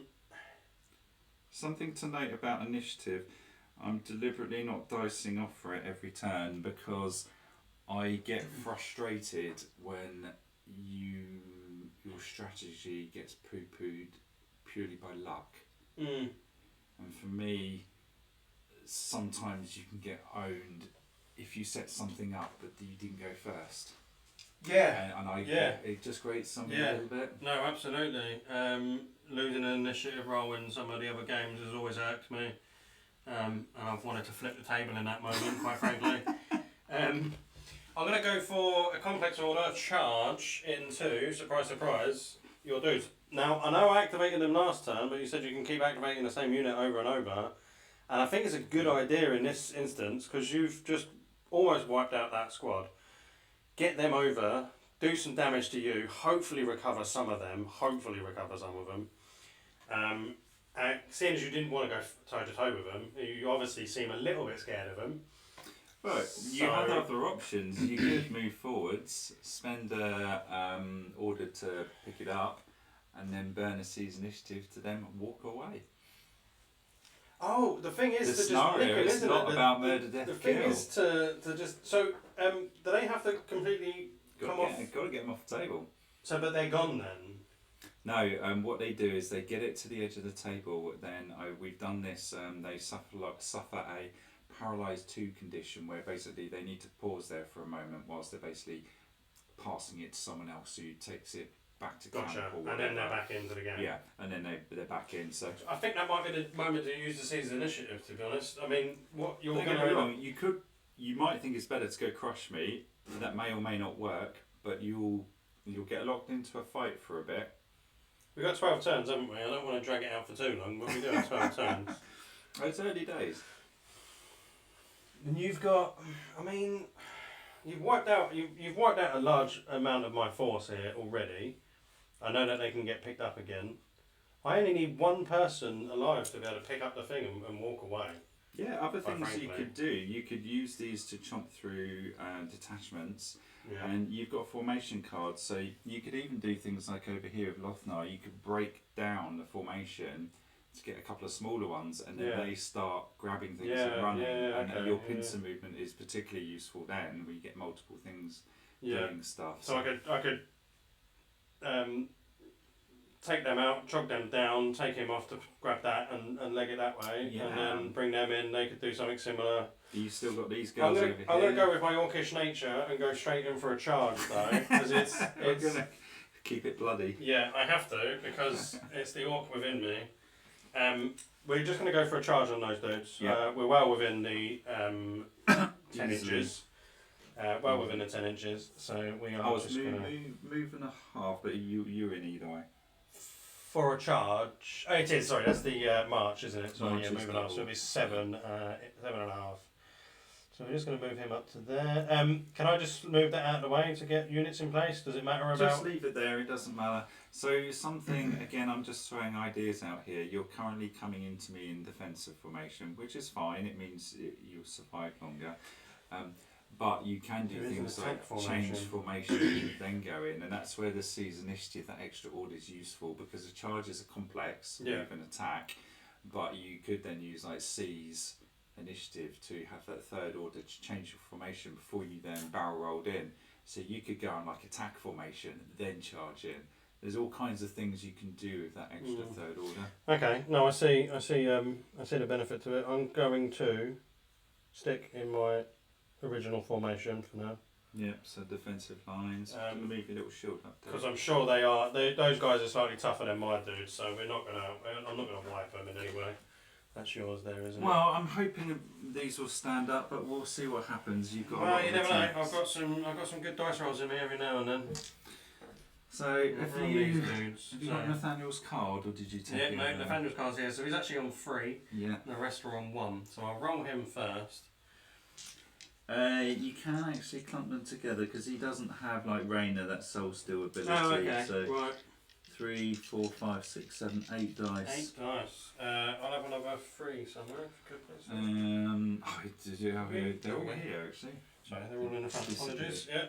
They blend into the environment, these days. That's nice. So this is the bonus of having big detachments. Yep. However, you lose the utility of being able to move around the battlefield. Mm-hmm. We're playing on a condensed board here, so it's actually probably more beneficial to have big detachments. But normally, if I can whittle you down a little bit, then I can break my detachment apart a little bit, and then go off and take on some of them. Like they can run off, and the rest can hold down the squad. I'm assuming. So my defence. I'm kind of annoyed actually. Last turn, what I should have done is spend a seize to get a third order, and I should have changed my formation to defensive. I should have done that. That was a bit stupid. I'm not allowing the game designer to have any perks. Takey back, Caesar. Yeah. No. So my majority defence, fortunately for knights, is quite good. Is 8. They are tanky. Okay, that's a tough one to get through, but let's see. I've got 8 dice. Let's see if we can get 8s on most of these. That'd be nice. I wasn't about to roll off. We'll take whatever's on the floor, and it is a 12. It's got to be on the table, dude. It's got to be on the table. It's an 8. I would have cried if that was a 12. It was a 12 originally as well. Unfortunately, that is the only one in there as well. So that's pretty rough. You've only got one hit. Only got one hit. Yeah, that is probably one of my. Are you serious? Direst. No. That is one of my direst rolls ever. Holy shit! That was awful. Awful. That wasn't an 11. That was something else. Awful, man. Yeah, that was pretty poo. Okay. There we go. Some you win, some you lose. Let's take this guy down. Oh. Okay. Can't believe that was a 12 on the floor. That was rough. That made me Gotta feel be on good. the table. Yeah, man. no, of course. Gotta be on the table. Yeah. We have this house rule and I love it. It's like if you're not capable of rolling a dice on the table, you don't get it. Yeah. I think that seems fair. D12s do roll. D12, they are a roller. They are most definitely a roller. I feel like I'm going to be using my rolling tray when we come and play this again. I should have bought a dice. I've got one actually. I was just too lazy to get it out. No. Right. Okay. I got lucky there. So Yeah, you got real lucky with that one. That was. Are you doing That was anything unfortunate. else? Your pincer's not back yet. Is it still cooling down? Yeah, we're still cooling. You've still got a seize initiative maybe. If you want a third order, I don't know if it will help you. I mean, I can't run out of a combat, can I? So you can withdraw. You can withdraw from any combat. However, if you are carrying, in this case, one of the waystones, you will drop it. Yeah. The interesting fact is with the Nalakai, the race ability with the Freylakai is they get wraith wings. They have like ethereal, geometric, almost dragonfly wings that they can use for very brief moments. The Nalakai, which are like that kind of eldritch horror kind of squiddy thing, they've got something called ensnare, so they can actually stop people from withdrawing, which is quite nasty. And all of the Nalakai soul still, so they don't leave casualties. If I was to do seize the initiative, and seeing as that was such a terrible roll, and then choose heal injuries, I could heal that whole unit back up. You can heal. I think it just lets you heal one model. Is it? How's it worded? Targets a friendly unit within Yeah, free. Okay, so it's a single. It's a single You model. could get one back up. Whether it will actually benefit you, I don't think that's worth burning the seize initiative on, to be honest. you might want to use it for the unit you're actually fighting with. And this is where the trade-off goes, because getting more models up, great, but then you've got to find the ways of commanding those individual blocks. Yeah, or yeah. Individual. I feel like the hill's probably better for heading up your named characters more than anything, in my mind. Okay, well, I'm going to respond then. Yeah, you crack on with that. I'm going to sulk in the corner with that terrible roll. I did quite well there, so I'm not sure whether to try and knock some of them down or whether I should actually focus. Whether I should try and finish off Lothnar. Have I used my pincer? I don't think I have. You didn't? Have I? No, you saved it. I think this is the time to use pincer. In fact, I'm glad I kept it back now actually. So I'm going to use that, so I'm going to activate 2 this turn. I'm going to fight with the guys that you've just barrel rolled into.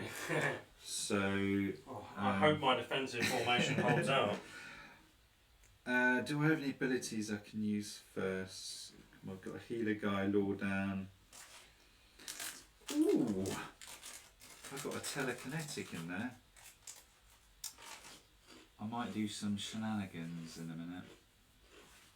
He's got a blast ability where he can push everyone like 4 inches away. Nice. You put a token down and everyone has to move 4 inches away from the centre point, so you can really mess up formations and placement. Nice. But I'm going to go with, I'm going to do attack, so 2 from Gedrick and the rest are 1. So 2, 3, 4, 5, 6, 7 dice, not quite as many as you. It's enough. 7. We've got six man detachment, if you get all of them in. Oh, by the way, you can't change formation once you're in combat. Okay. You just don't have time to do it. Yeah, of course. Yeah. What's your average defence? You are in defensive formation and you've got shields. 7, so we'll go up to 8. But because you're majority shields, it'll go up to 9. So defensive formation is a +1 buff, +2 if you're majority shields. Yep. So this is going to be hard. And you've also got some healers, which we'll explain in a minute. Yep. So that's a pants roll. Oh, that's a poo roll as well. Not a single one. Not a single one. Oh, that is a 9. Oh, wow. 1 9. Now it's up to you whether you want to do this, because one of you've got 2 close wounds actually, because you've got Nathaniel in there who's a renewalist. You've also got Galadric who's a renewalist. They both give you the close wounds battle order. Mm-hmm. So if you want to, you've got 1 hit in the hit pool. Yeah. So this is a passive order. Passive orders can happen at any time. So the commander issues a passive order to the unit. Before assigning casualties, you may remove 1 hit from the unit's wound pool. Sorry, it's a wound pool. Or you can remove 1 hit from the unit's wound pool or the wound pool for the detachment that it is it's part of. So basically, you can make 1 of these hits go away. I think we'll just get rid of it. Use it. Yeah. Can I? Cooldown of 3. So if you use that now, you won't get it back for 3 turns, but you also have a second healer. I think that could be quite beneficial to just negate that and just say, no, you haven't done anything to me. I'd be more than happy. That's why I knew this was going to be rough with shields and 2 renewalists. It's hard. Yeah, I think I'll take that. Okay, Commander issues a passive order to the unit. So snap that down. Put your cooldown dice on it, so you don't. No, the cooldown is to simulate these abilities. Put a drain on the individual. Yeah, of course. Yeah, you can't just constantly keep doing the same thing over and over again because it takes mana and then a bit of intelligence and dexterity in there, right? So yeah, they got to rest, and that's why the circle formation lets the person who's doing it rest more. They have to think about battle and defending themselves. Yeah. Obviously, some of the kick-ass abilities have cooldowns that go up to like 8, 7, 8 when they're really devastating. But again, if you go on circle formation, you can halve the time at the cooldown. Well, I like the touch there with the circle formation changing things. It makes you think about how you're using them, and then the formation itself gives you an ability to remove, some of that risk versus reward sort of thing. Yeah, because it's a great idea. Thank Very you. clever. I mean, if you do that, then you don't get the defensive or offensive formations. So there's a bit of a trade-off. Yeah, no, there's a trade-off there. That's why, there's the risk versus reward sort of thing going on. But no, Okay, well that nice flavour. That was garbage. Well, we're both throwing punches, but doing nothing to each other. So what I'm gonna do is I think I need to drink cards like water here. So you usually used the C's already. I've still got 2. And I'm going to have to use that card I was talking about earlier. Can you seize the initiative? No, in fact, I don't need C's. I've done 1 order so far. I've yeah. attacked. Okay. Yeah. Now I'm going to use Commanding Authority. So the commander takes an additional turn immediately after the turn ends with the same unit or detachment. Oh wow, okay. So Ouch. I'm going to use this to basically have another go. Yeah. It's okay. 1 use to Scar because it's so Yeah. powerful. Yeah. But that attack was so pants, your unit is so strong that I need to try and dent them. Yeah. Yeah, okay. So Let's my see if we can 7 dice again. 7 dice. What was it I needed? 9.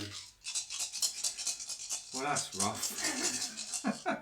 Pray to the dice gods for low dice again. That's not good. Oh my god! That's even worse than last time. No hits! What the Oh wow. Oh, the dice gods do not Jesus. want to give Burn you my- any benefit here, do Burn they? my best card on bullshit. That is trash. I tell you what, those 12s are they're fickle dice. Oh, That's rough. I like that. I feel violated. Okay, It's all that heavy armour. That's what it is. It's making your boys slow. Don't talk to me. Not happy. Well, that's a wasted card because that can be a devastating card. Yeah. What you've seen there, where it's just completely rawly failed. I'm going to stick with my pince that I activated because I'm going to go for. Even though I'm debuffed here, I think I'm going to have a shot on these guys. Yep.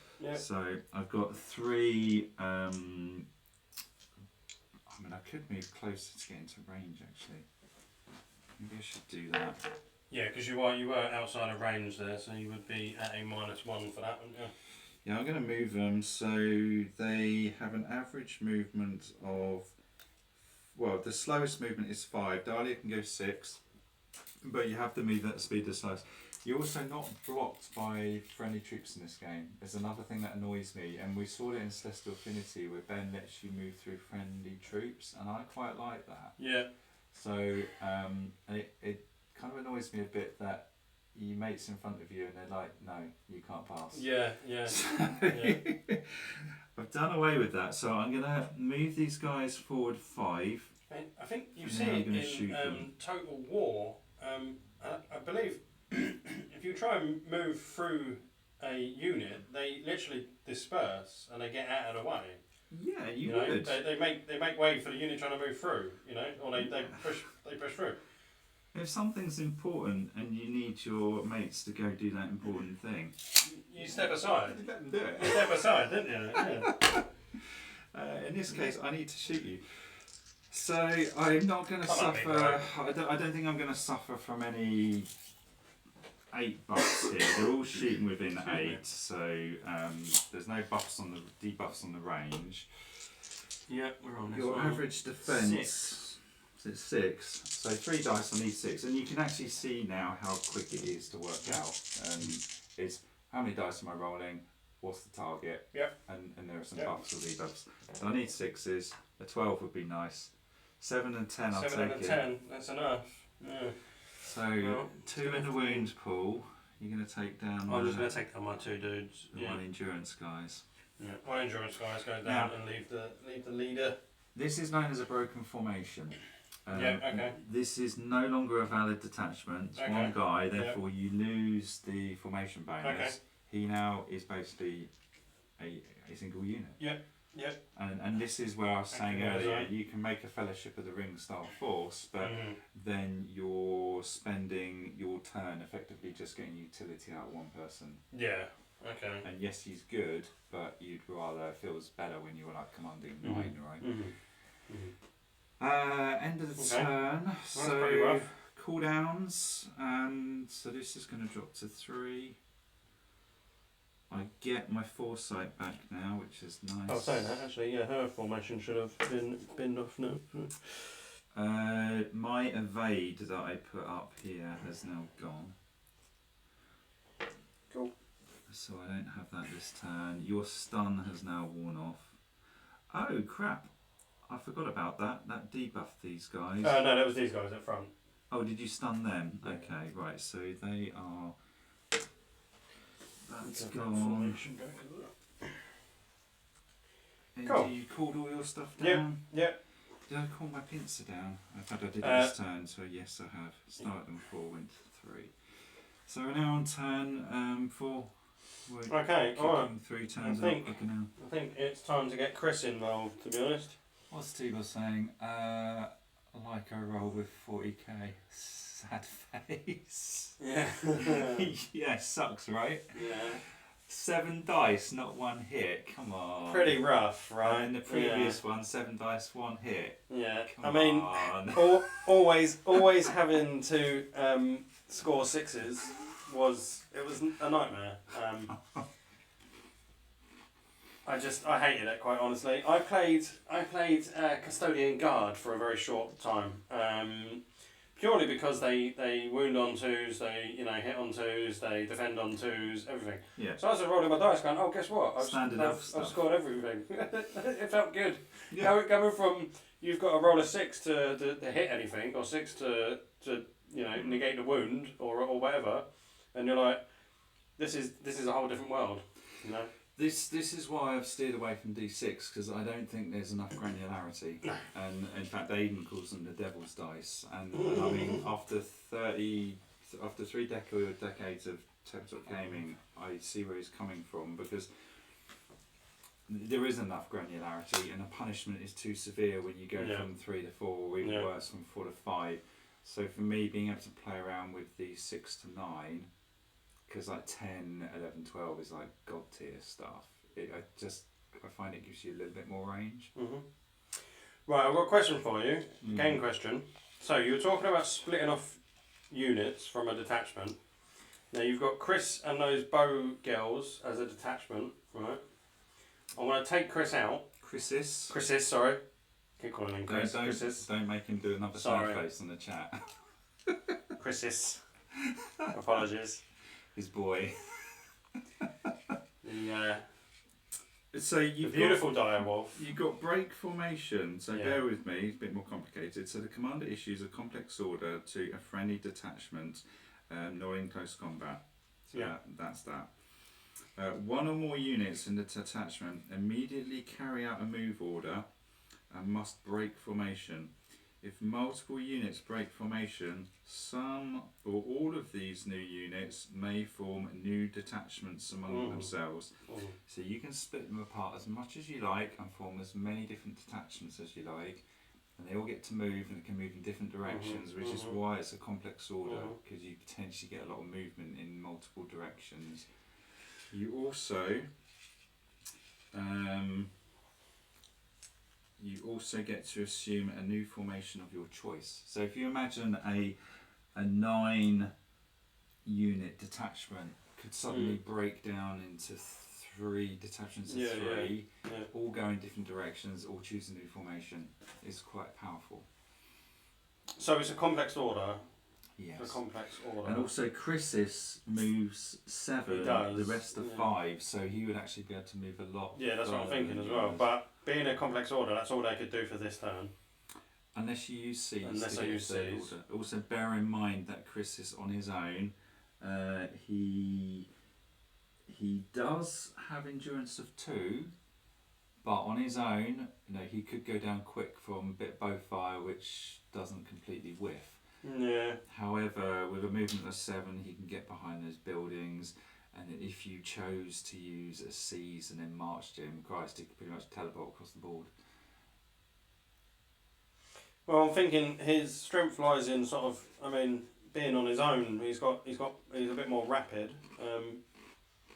I don't want to lose him as such, but these are tied down. The only ones that I'm concerned about are your bow guys. But if I can start whittling them down, hopefully, I'm thinking maybe he could skirt rounds, hide somewhere, and then steal one of the objectives and run away with it, really. Yeah, so I'm kind of shooting myself in the foot here, but something I would maybe be thinking about is if I did split this, if 7 is enough to get him just behind the barn, he's covered for a bit, and in a subsequent turn, I could potentially march him, so that double 7, 14, that's huge, march him round, or or maybe get him into a position actually where I could, if I was able to get him around that side of the barn, you could do something like a move, pick up, and then use a seize to do another move. Yeah. Oh, hang on, you can't do the same order more than twice. That would be tricky. At some point you might be exposed over there. And this is another one he can get his claws into without potentially getting shot. For now, actually, seeing as he needs to get a little bit closer to the objectives anyway, might be worth just giving them a quick move. Here's another thought: move them up onto an objective, and then when you're on top of it, split it off. Then split it. Yeah, exactly. So we just go for a standard move. Then we go for a simple order, standard move. I believe 5 inches is their slowest on them. So I can go up to.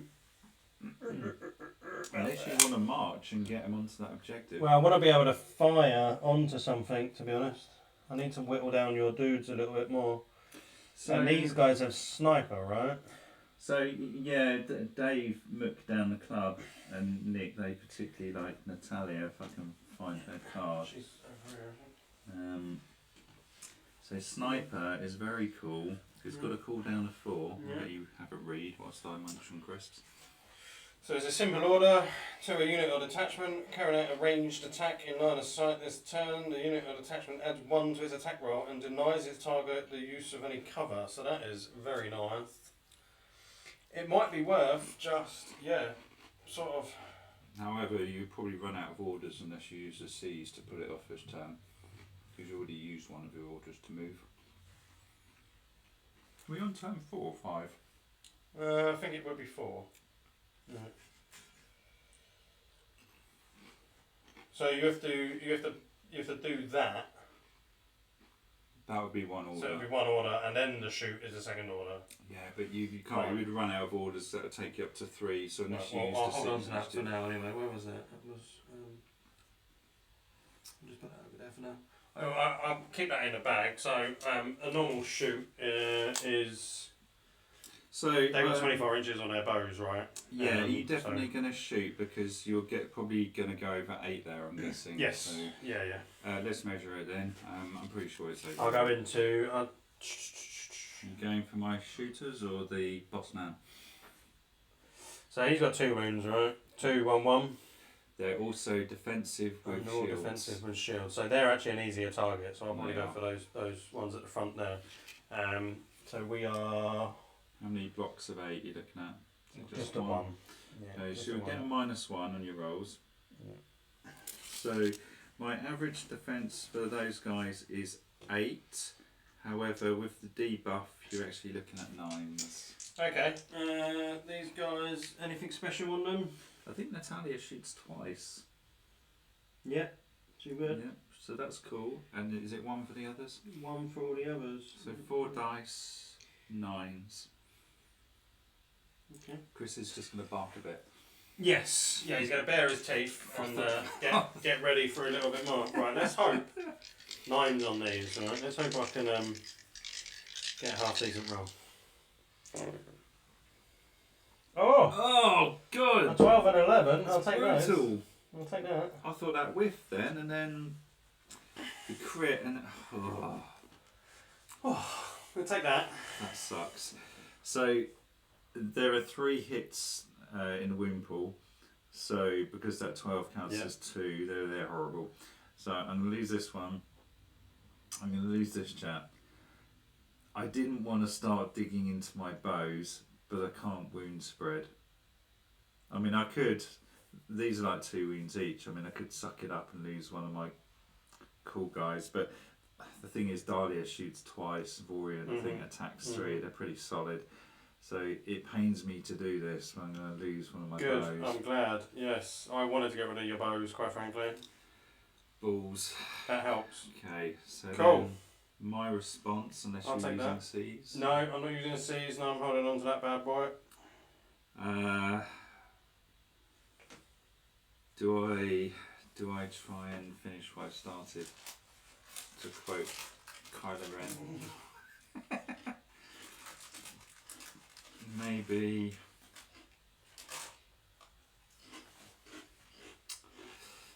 I might. See,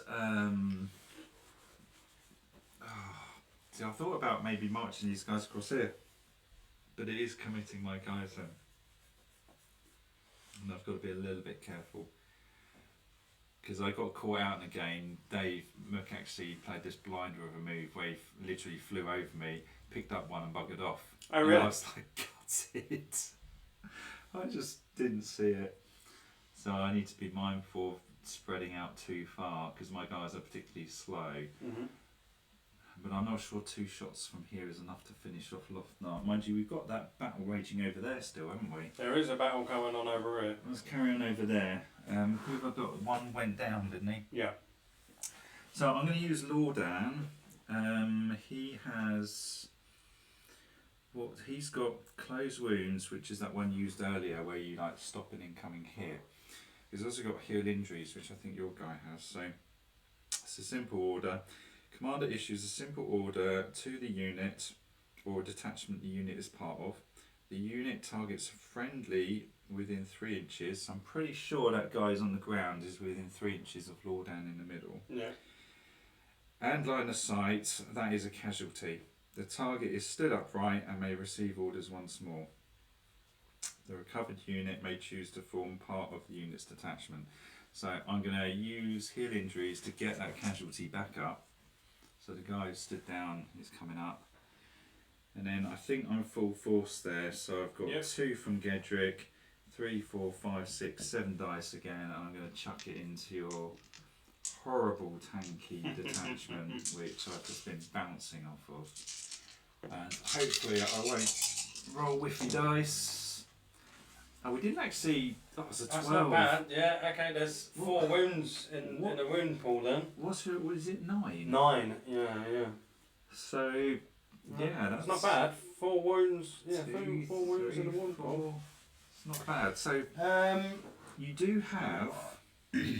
Well, most of my dudes are shields anyway. So You've Gedrick, who you haven't used yet. He's got another Closed Wounds, so you could negate one of those if you want to use your second renewal list there to. That might be handy, actually. Yeah, I could. Yeah, that's not a bad idea. So that takes 1 away, but you still got 3. You got to suck up. A crit and a hit. Okay, alright. Well, 2, and if we take that dude down, that still leaves me at majority shield. Oh, he's one of your renewalists.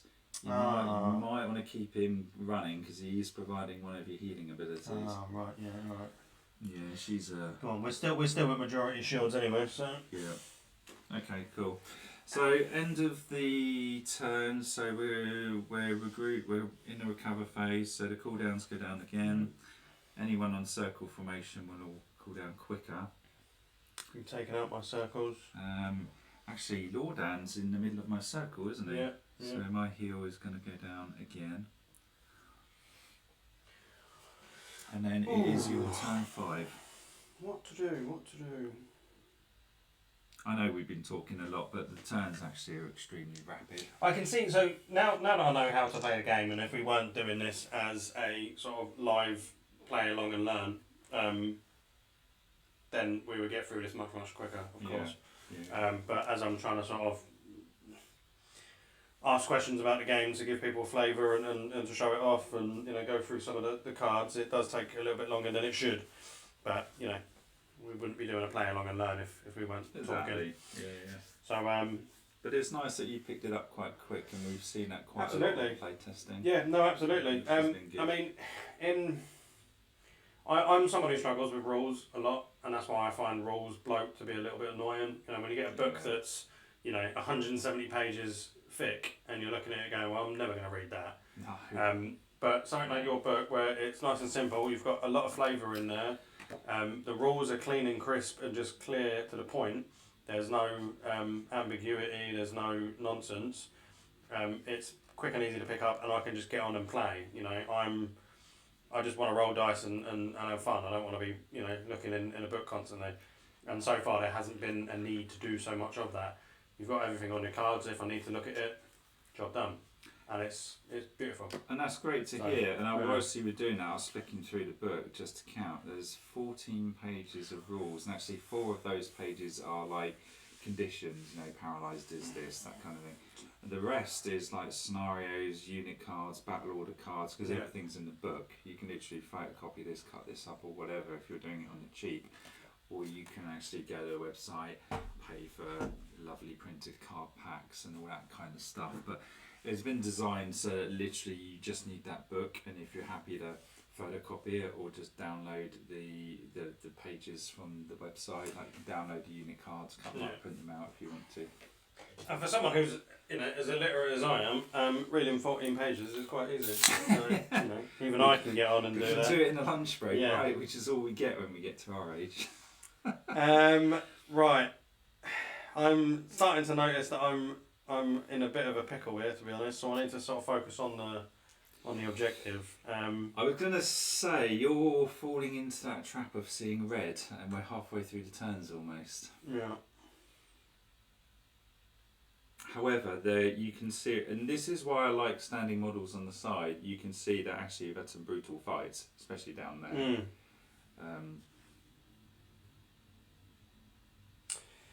So I mean, she's quite tasty, being able to completely knock out 2. I don't really want to hold her in combat though, which is she's got 2 attacks. Yeah, this is. I mean, if I was to score wounds on both of those, yes, that's immediately 2 units that get removed entirely. Yeah. They're not laid down; they're just removed. So that's hugely beneficial. But I also need to find a way of.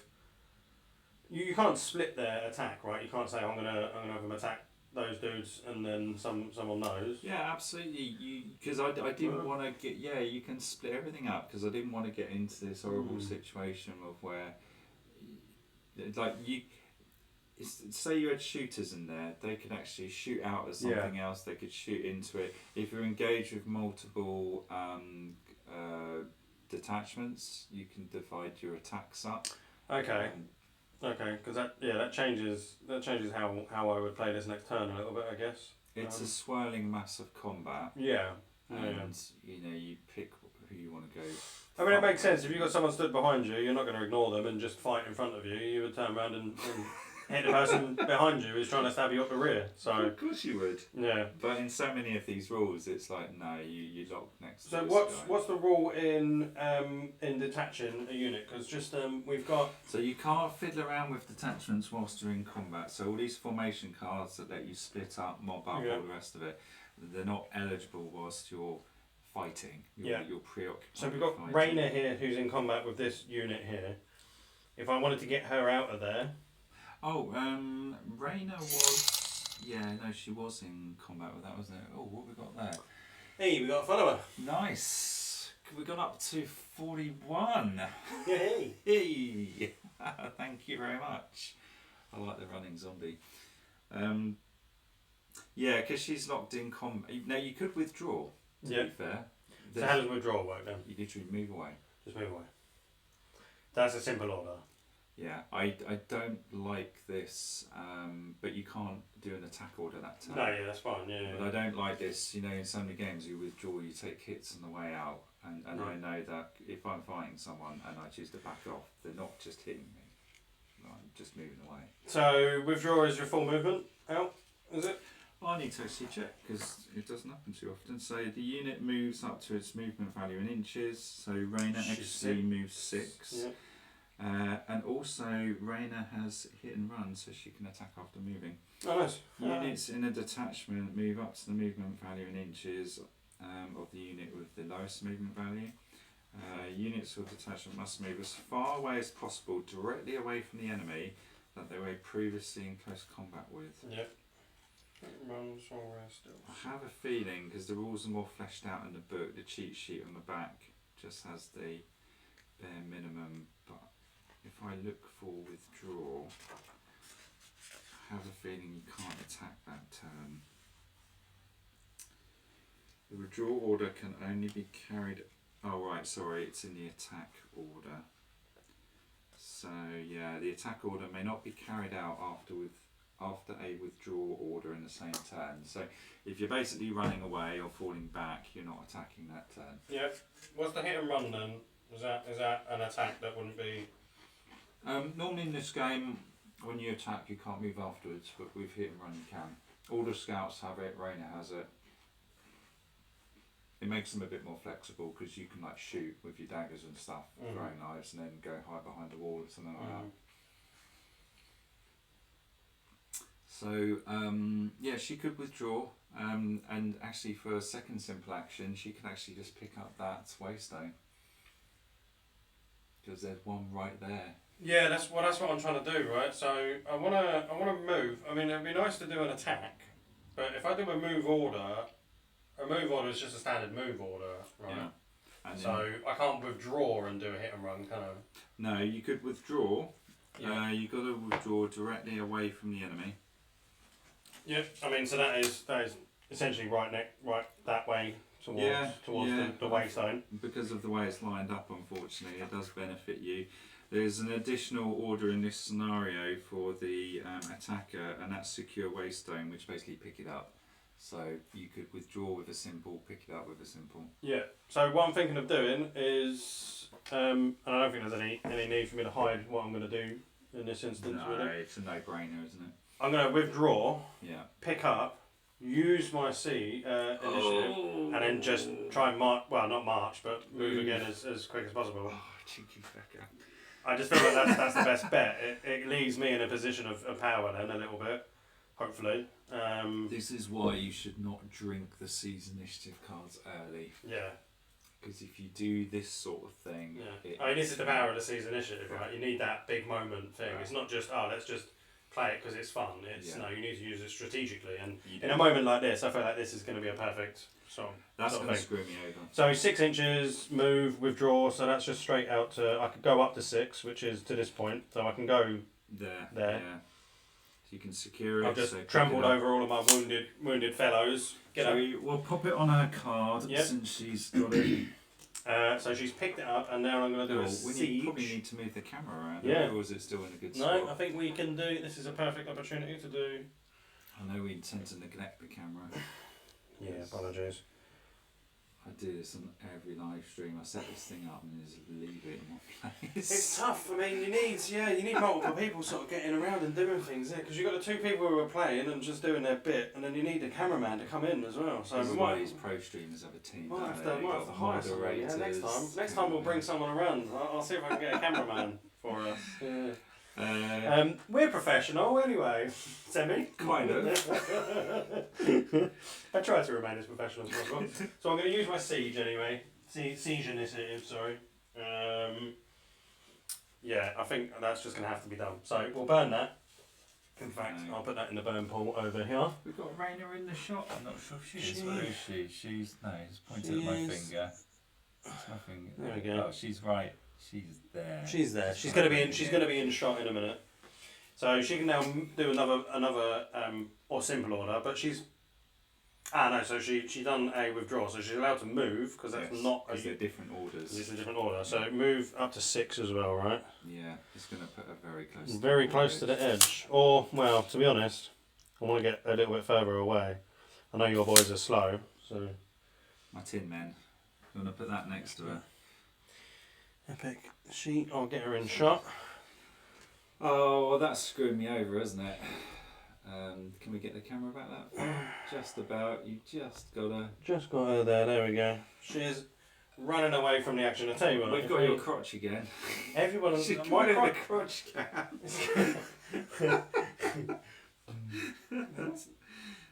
Can we see that? There she is, running off in the distance. Oh, what a bitch! Pop that there. What a bitch. Right, so trying to hold my crotch behind a tree. Ooh.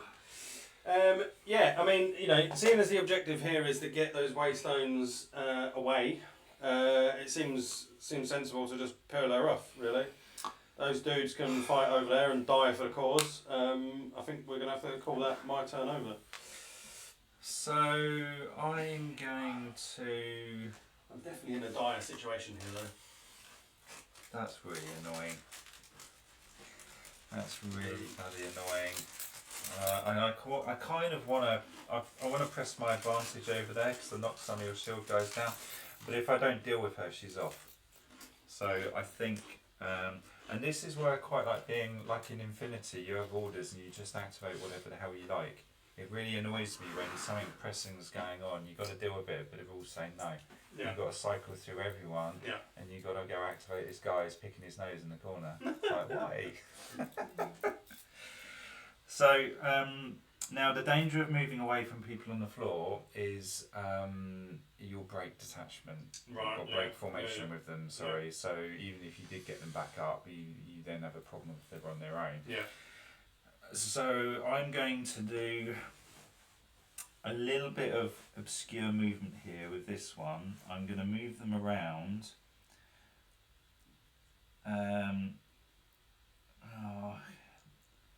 going to go for this, making a lot of groaning noises here. Because I've got to keep them within one inch of each other, but I just wanted both of my shooters here to have line of sight on Reyna. Now this is a bit of a Hail Mary, because I'm going to have a lot of debuffs on range, and frankly I need a 12. But I'm going to shoot her. I'm on volley, so intervening things don't matter. I've got clear line of shot now because I moved Dahlia over a bit. But in terms of debuffs, I find it easier to do this. There's 8, there's 16, so I'm on -2. I won't get another lot of 8 in, so I'm on -2. Yeah. They can shoot up to 24, up to 30 with volley because you get extended range. But I'm on -2 on this shot. So Reyna's defense is 7. It might as well be 9 now. Nice. Okay. 9. I got 2 arrows. That's No, I lied. I'm a muppet. Dahlia has attack of 2. I've been firing her all game long with 1. shocking. What a muppet.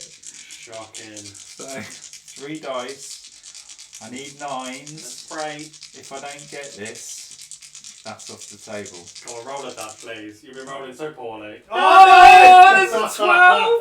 There's a 12 and a 9! She took an arrow to the knee! And she took one to the back of the head. Oh my goodness. Oh, that was a time for a 12. So she goes face down in the dirt. Poor Reyna. Bless her. And she grabs the waystone and legs it for freedom. She takes one to the back of the head. I tell you what though, it's prime for Chris's to go pick it up, isn't it? It's going to have to be, isn't it? It was moved to 7, doubling up to 14. Anyway, I'm pleased with that for obvious reasons, sorry. Well, I mean, you saved the dice roll for the moment it really counted, so fair play. So cooling down, you're going to get pincer back. Yeah, I'm getting my heel injuries back. I don't know if I'm going to be using that again. I I do get one of my closed wounds back, which is good. That's very good. And my other closed wounds goes down to 1. We are on turn 6. And we are on turn 6 indeed. Now, I am in a bit of a pickle here. Now we've played, and I'm really chuffed about this actually. I probably played about, I don't know, getting on to 20 odd games now, and all bar 1 went right down to the wire. Right, okay. And 1 didn't, where it was like a defender fort kind of scenario, and that's where we had to tweak shooting because my opponent actually my son just had a load of shooters and just shot me to ribbons, and that's where we kind of realised that yes, if you spam shooting, there really needs to be a debuff on shooting over long distances, because when you're trudging across long distances, no cover, it's a problem if you don't have things like wraith wings and stuff like that. Yeah. So that's what led us to kind of tweak the accuracy of the shooting. But other than that, it's been pretty close. So it'd be interesting to see how this one goes. Over to you, turn 6. Well, speaking of shooting, it's a nice segue into me grabbing those girls. Oh, I could have been doing volleys, but that doesn't matter. Can I change their formation? Would it benefit me in any way to change their formation? Is there a way to improve their shooting in any way? Volley is the best one for shooting. It gives you extra range and you can shoot over things. Yeah. I don't really need that now that I'm getting a bit closer in into their. You probably do want to break Chrysis off at some point, but it's probably best to do it when you're on top of the objective. Yeah, I'm gonna hold fire on breaking them off for just a minute. I know exactly what I need to do. At the same time, you've got to be careful how you time this, because you can only change formations when you're not in combat. So if you get over there and then I charge into you like these guys, it's gonna kind of ruin your day a little bit. Yeah. Let's try and get that over here a bit. So get the crutch in there. Crutch is nicely guarded by the tree there. There's about as much bush as no, I won't say.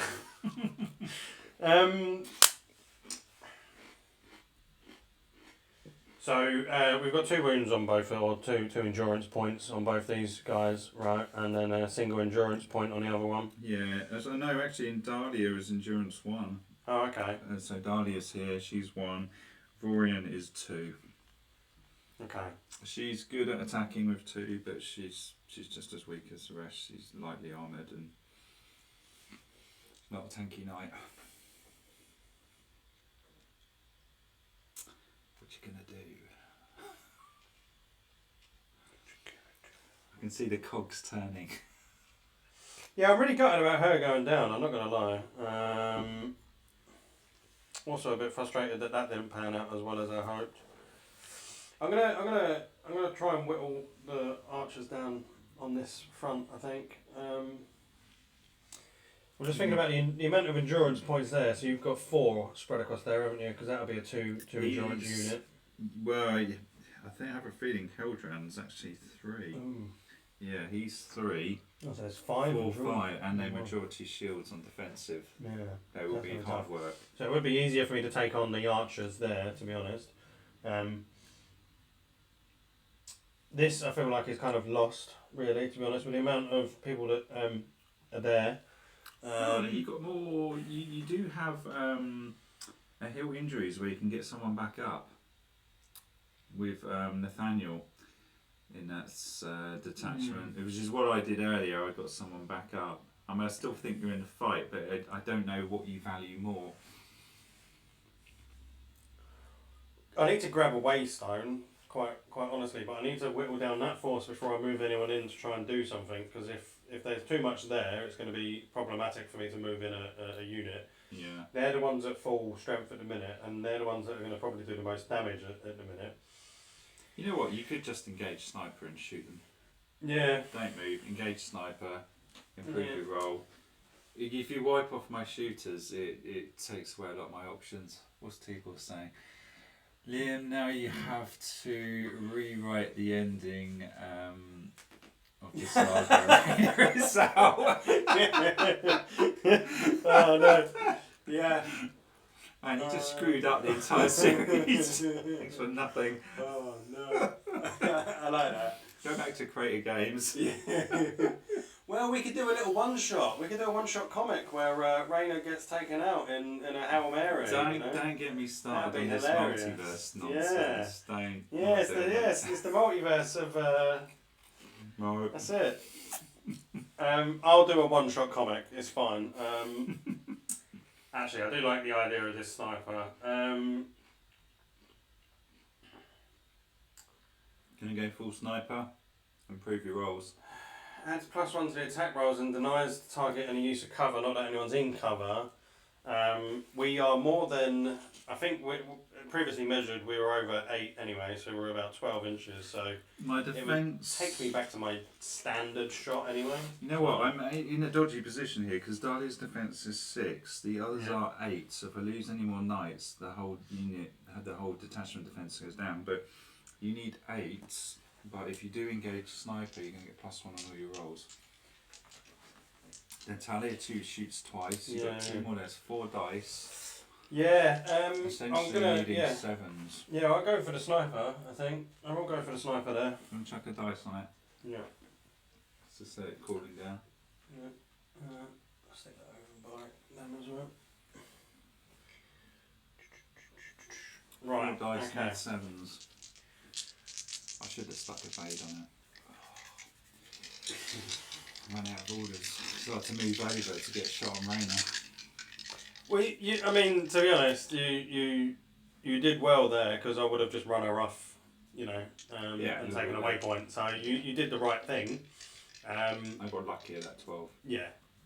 frankly. And if it wasn't for those dice roll, that would have panned out horribly for you. But there was nothing else you could do in that situation, really, to be honest. And other than using a siege. What else do you go do? Right. So let's try and get 7s or more. 7s. Oh my word! That is a wipe. Holy shit! That is a wipe. 2 9s, an 8 and a 7. That's 4 wounds and a wound pool. Oh shit! Oh, that's what we needed. Oh, that took the shine off my weekend. oh. Morian is 2, Dahlia is 1, Xenia is 1. Screwed. There's already a one shot. What's that? One shot into the back of Raina's head. Oh, what's he must be referring to something from the books. I should know this. Ooh. There was already a 1 shot. What's he getting at? There was already a one shot. That's going to bug me. It will come to me later, I'm sure. But in any event, it doesn't change the fact that I've just been wearing eyelids. Yes. Thank God for that. Well, I think we had to do something to get you back for taking out Raina. Oh, bugger. So yeah, I like that. I like that indeed. Oh, and this puts me in an awkward spot because I can't. If I move that detachment with Heldran in here, Yeah. I am no longer guarding those 3 waystones. Yeah. You've got Lothnar over there. You've got these guys who probably split down. That was kind of the hope, is that you're now going to have to split yourself. So I'm going to leave them where they are and carry on this fight at the back. Yeah. And hope those guys can tank it. So Yeah. have I still got 7 attacks there? You've got your full force in there. Yeah. I think Everyone's that's still going strong. 7 yeah. from memory. You managed to pick. 1, 2, 3. He was just referencing how lucky that roll was, so don't worry. Oh, fair enough. I thought I'd forgotten something about it. That was embarrassing to return to the book. No, it's that one shot to the back of Raina. That's what that was. Right, was it 9s I needed? Are you still majority shield? We're still majority shield, so yes. 7s is our standard. But you're two for the defensive with the shields. position, yeah. Okay, so I need 9s. Oh. An 8 and a 11. Oh, it's garbage, isn't it? Was it 1? And I have a feeling you've got a closed wounds back, haven't you? I do have a closed wound, so I will be using that. So that's just going to negate that. So that gets rid of 1. Balls, again, bouncing off. I guess it's going to have to just be that dude. No, you've negated it. Only did There was 2 in there, wasn't it? Oh, it was 9, wasn't it? It was 9, sorry, yeah. You Okay, yeah. negated it with your renewal lists again. So end of round, so regroup phase, so cooling down, so I get pincer back. Right, so I get another closed wounds back as well. Your snipers going down to 3. Lovely, that'll go down. So the minute they come in, they instantly go down. There's no waiting the next turn for it to come down. Yeah, okay. Now something I haven't told you though, if you lose a unit that's providing you with an ability, that ability obviously goes. Yeah. Unless you get them back up on their feet, Right. and they can use it again. Right. What I haven't told you is if you lose your commander, you lose access to all of your strategy cards. So specifically Seize and Pincer will go away. So losing your commander is Who is my commander? Yours was actually Raina. It was actually Raina. Well, luckily, my I think Seize was you've already done, used wasn't it? your Seize, but you're going to lose access to Pincer if it's a strategy card. Okay, yeah, strategy. Yeah, That's so to I'll burn that represent down. the punishment of losing your commander. Yeah. You now need to nominate number 2, which personally I'd recommend either Lothnar or Nathaniel. Nathaniel was probably a bit safer. Yeah, probably Nathaniel there, to be honest. That's up to you. But if you lose your second in command, you will then lose access to your formation cards, and that's to represent no one left to shout, get back in line or break up or whatever. Oh, what about her? The girl who just fired off the incredible shot. Natalia? You can nominate Natalia. Yeah. I feel like she's deserving of it after that incredible round of shooting. I think she's deserving of it. You can nominate anyone with the leader stats. There's leader, tyrant, or none at all. Yeah. And Natalia, actually, from the story, she's actually she's a Valkyrie, and she's a telekinetic. So she can actually steer her shots and those of her comrades through the air, which is why she can negate cover.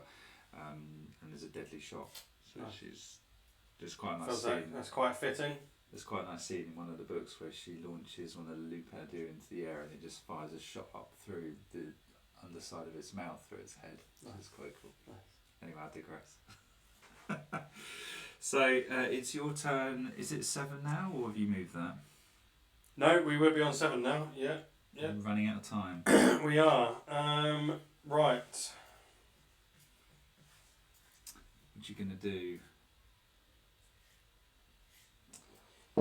Well, I feel like this combat back here, as much as I would like it to be resolved and out of the way, this is kind of holding down a huge amount of your force here, and Yeah. you're forced to do nothing with it really. So I'm gonna carry on with the girls. They're gonna keep firing basically, and just try our best to wipe that force out, and then hopefully run in and steal some waypoints. I think I've wasted 3 turns down there trying to choose. Yeah, yeah, I'm happy with it, mate. You keep wasting the turns on it. I'm more than happy.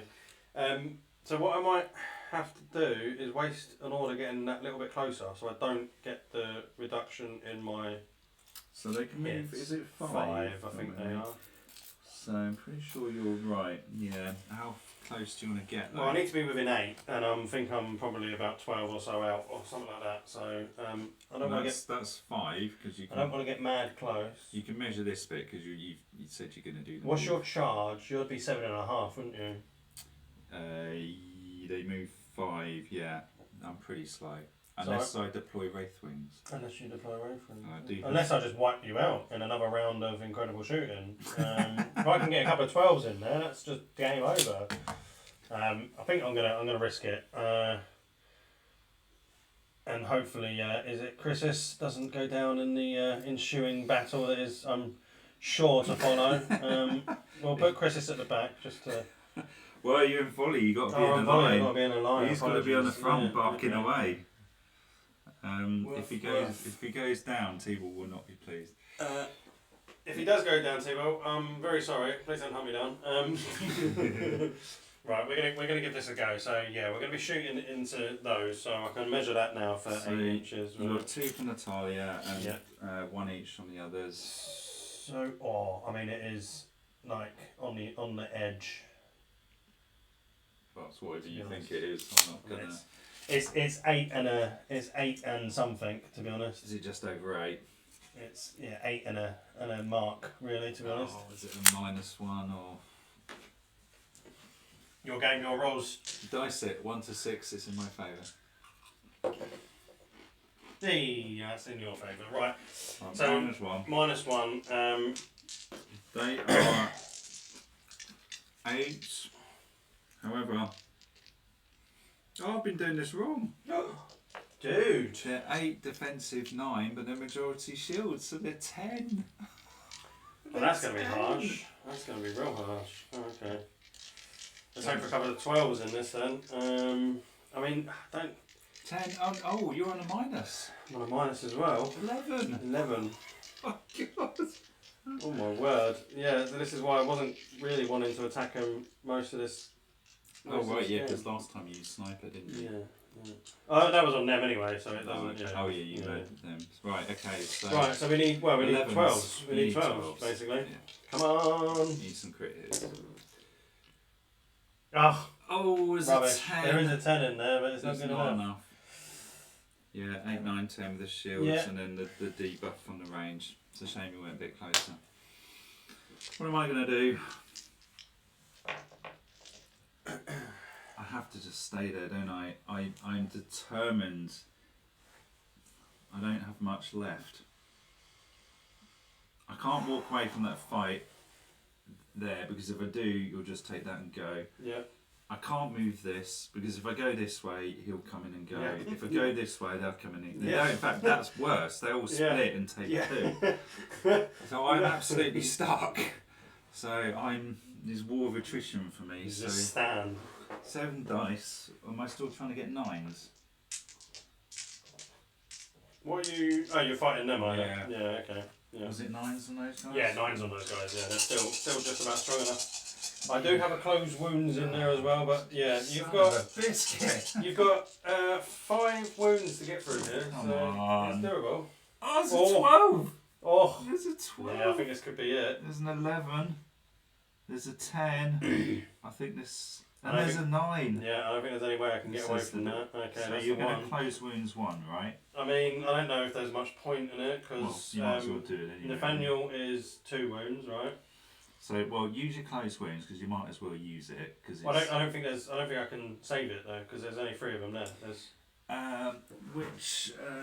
So Nathaniel. And there's 5 wounds. Nathaniel's 2 wounds. Yeah. The other dude, the other. You've got Galadric on the floor, who's 1 wound. Sorry, he's kneeling down. He's 1 wound. 1 wound and 1. Oh, And so he's there's 1 4 wound. wounds. So yeah, You it's take one away. That's a double, right? Yeah. So that's him gone, and then there's 3 other wounds to get through. They're still gone, no matter what. Right. I've rolled 20 many, haven't I? Sorry, dude. No, They've that was gone. it was the that was the war of attrition, really. That one. That was rough. If Raina hadn't have gone down, I think this would be going the other way. It would be a different game, wouldn't it? Yeah. Now that Force is back in action, this is a little bit more scary for me. But if Raina hadn't have gone down, you would have been 1 up. You still would have had Pincer, and with Pincer you could have been brave and jumped on 2. yeah. And then started moving, and I wouldn't have been able to follow in both directions. Yeah. As it stands, though, it's cool Turn down 8. and turn 8. Turn 8. Well, my closed wounds are gone now because my dude's out of it. So we're cooling down. Sniper I've goes got nothing down else to 2. cool down, unfortunately. You're gonna have to just go full throttle now. So yeah, we're just gonna have to nudge ourselves forward that extra little bit. I like that. I like the tanky unit. Yeah, I go for didn't the like win. it. Yeah. I didn't like it. Yeah, it's a shame that tanky unit really. I mean, they held their own for a long time, but yeah. So, dice. Tibor, that was Nathaniel, the teacher, who you know very well from the book, so Renewalist, but also Galadric, who patches Raina up in the arena when she's fighting Lothnar. So 2 Renewalists in there. So we'll just go. There was an absolute brutal bit of combat there. Oh, that hasn't updated for some reason. Oh, was the droid cam dead? Looks like it. Right, whilst you're doing your thing, I'll restart the droid cam because it. Actually, what it may be is I dare say the camera's run out of power. Potentially. So whilst I'm sorting that out. So I will nudge that unit forwards just a little bit more. I will hold off from breaking them off. They only need to be a little bit, so I'm just going to nudge them forward an inch or so. And just kind of hope and pray. Yeah, the battery says no. We're in volley, right? So I could volley over into them, couldn't I? Yes, you Because I don't have to worry about line of sight either, do I? No, well you can shoot over intervening units, but to be frank, they will have line of sight anyway. Yeah. And it's So just what I might do actually is because they're quite a tanky unit, and I think they're probably just going to carry on standing there. And if I'm thinking about this sensibly, you're going to turn them around and march them forwards to me as quick as possible to try and tie them down and get rid of them. if I were you, I wouldn't bother trying to shoot my guys. I would pounce on the objectives now and try and leg it. However you can try and do that, even if it doesn't work out. I think trying to whittle down my heavily armoured knights now is going to be hard. Yeah, I'm not going to bother with them. I could potentially. But you could potentially jump on this one.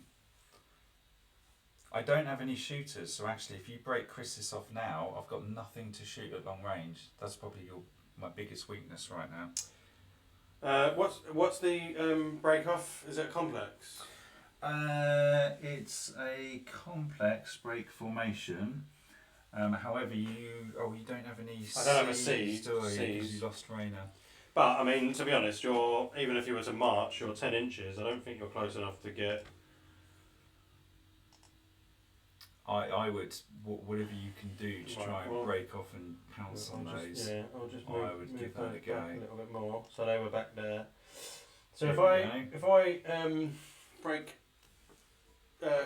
Chrysis off. Yeah. Oh, it's died again, mate. I think it's. You have to fire it up twice. Oh really? Yeah, Okay. it's a little bug with Droid Cam, unfortunately. First time you run it, it always dies, and then you have to rerun the app, and then it's golden. Right, so whilst I'm doing that, Yeah, so I'll break him off then. So I'll go for the. Where are we? Where's that? Oh, we put it there. Sorry. Break formation. Yeah, complex order. Immediately carry a move order or break formation. If multiple units break formation, something. Yeah, okay, well, that's fine. So that's not going to matter. So we're going to break Quistis off. He's going to move. He's got up to 7 inches on his He move. can move up to 7. These Well, can I'm not move gonna- up to 5, and you can go. So they can move as well. Yeah, they can can all move. I mean, you can totally separate these. So that could be separate. This could be separate. They could be separate of 2, or you can create whatever detachments you want, or split them down into individuals. It's very powerful, which is why it's a complex. And you could give me a whole That's raft interesting. of people to go and chase. So where's the break card? But then I've got. Hang on. But then each one acts as an independent unit then, and then it's a single. Without pincer, it's hard managing that many Yeah, individuals. so I've got a problem there. Right. So we'll run him over to there anyway. So he's ready. yeah, to... so if multiple units break formation, some or all of these units may form new detachments. So you've got a lot of options there. I think I've got to sacrifice this unit a little bit. So they're 5. Well, what's T-Ball saying? Aren't they?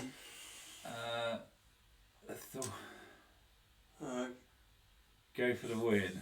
I like to Readers take yet a to unit, realise what awesome else Nathaniel is combo. capable of. and the reader's yet to realise. Yeah. He's absolutely right. I won't give too much away of the story. You're gonna split this down into No, 2? I'm not. No, because well, saying that it means then you'd have to attack them all individually as well, isn't it? You can't just well. If it were me, I would split off Chrysis and I would split off the rest of the archers and I would have them put as much distance between them as possible. I think Chrysis is right to go for the. I'd almost be tempted to put him that side of the waystone. I wasn't sure if I had the distance to move him. Oh, Not you like I need did 7. Yeah. These, I mean, you could pull them back, or you could actually put them here and put them in the way of Chrysis. Yeah. Because right now, the only thing you care about, I suppose, is those waystones. 5, yeah. And it does get you in the way, get something in the way of someone. I suppose I could move one there, move one towards Well, that then, direction. Am I talking garbage? Am I putting you closer to my guys over there?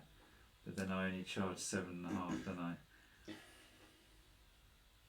Either way, I think I'm going to struggle to intercept Chrysis unless I use like wings and seas and all kinds of other things, and even then I don't know if I can get that far. So if you...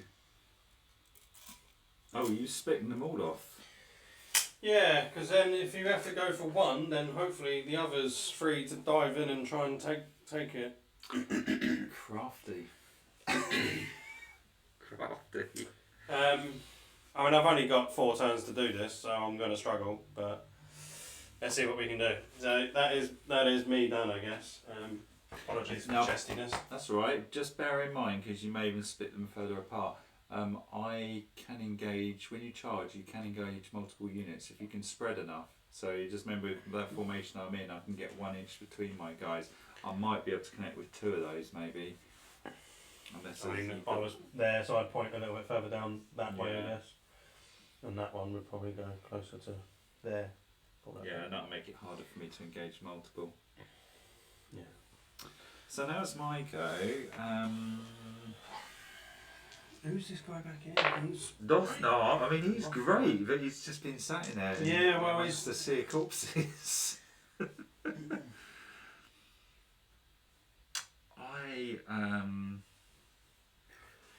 I've got Wraith Wings. Oh.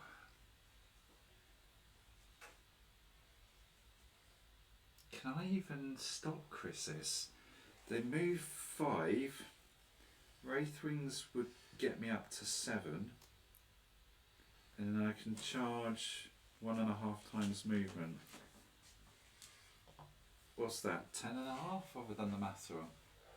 My base move is 5. Wraith Wings will give me flight, an extra 2 to my movement. 7. So you get what? After 7's what, 3.5? Well, 3.5, yeah. So 10.5. 10.5. Is it 10.5 to Chris's?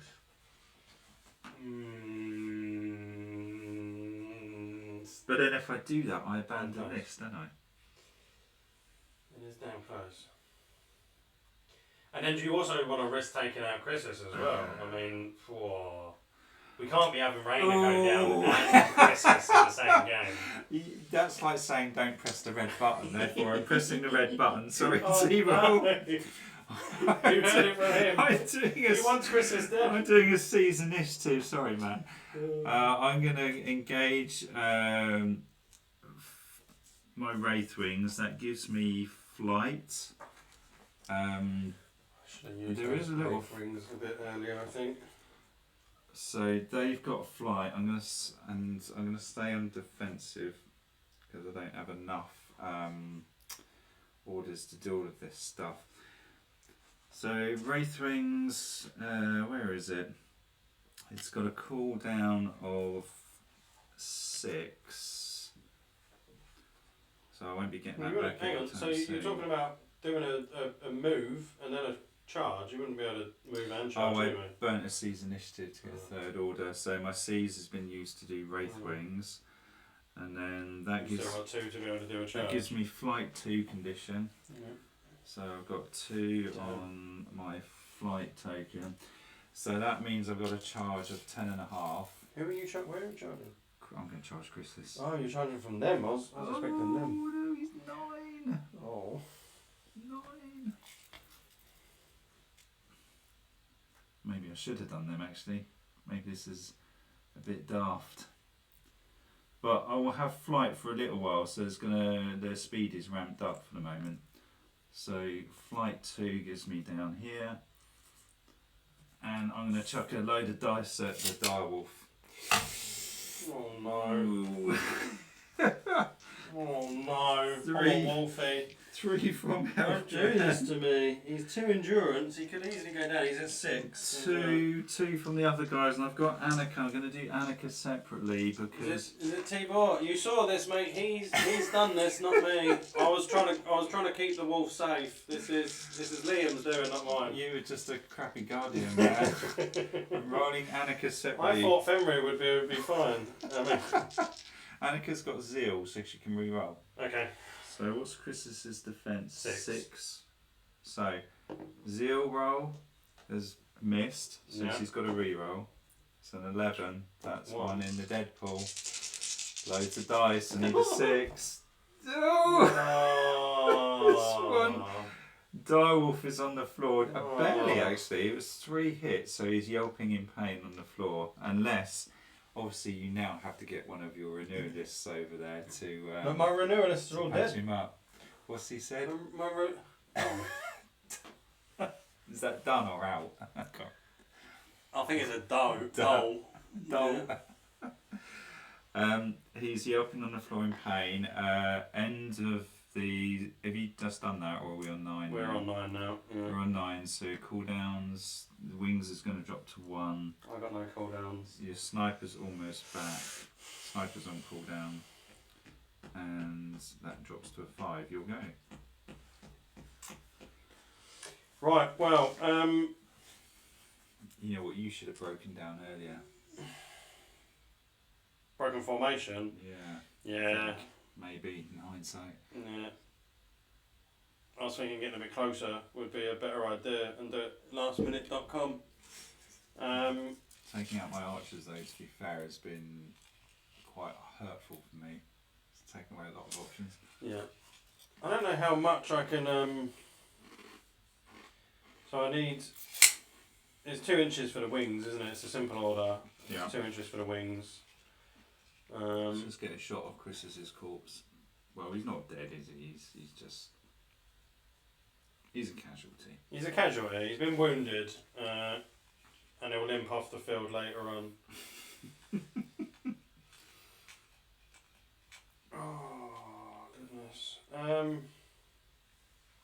Well, I've got a couple of options here, I suppose. I'm gonna start off with moving her in. The only thing I can do is move in and pick up, really. You could put her on the other side so she's further away Yeah, from you. yeah. Yeah, just have to move in and pick up. What card can she get put on? I think that's Croatia, that one. So without, What it is? yeah, is it Croatia? Yeah, Croatia, that one. Without having the C's and the pincer, it makes it makes it really tough. Yeah, I needed the pincer now to be able to do the same sort of thing. I needed to get Lothnar, is it, over to pick that one up, or her to pick that one up. There's some merit to making your commander someone who's not going to be a frontliner. Yeah. Because I've had this before where I've had Heljan, for example, be my commander, and he's gone down eventually, and it's really screwed me up losing those cards. I mean, I used my siege initiative early anyway, so yeah, I think holding them in the bank for a little bit longer definitely pans out easier for you in moments like this where you're kind of desperation kicks in almost. To be honest, there's no point in using it when you're at your strongest. I believe the siege initiative is when you're moments of desperation. So now I'm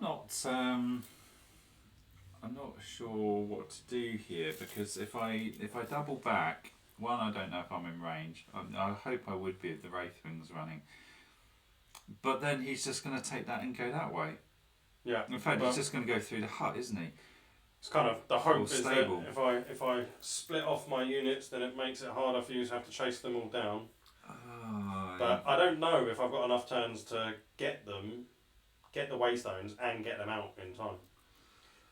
Right, I think I know what I'm doing. These, I'm going to use pincer. I have to use it now, otherwise I actually could lose this game if I don't do this now. Activating pincer to do 2. These are going to charge into this guy, which they should bloody well murder. Yeah, you hope so. If there's any justice in this world, so we'll do that first. Justice. 3 for Heltran, 1 for Guy of the Shield, and then Annika's on a 0 roll, so she can re-roll. 2's no good.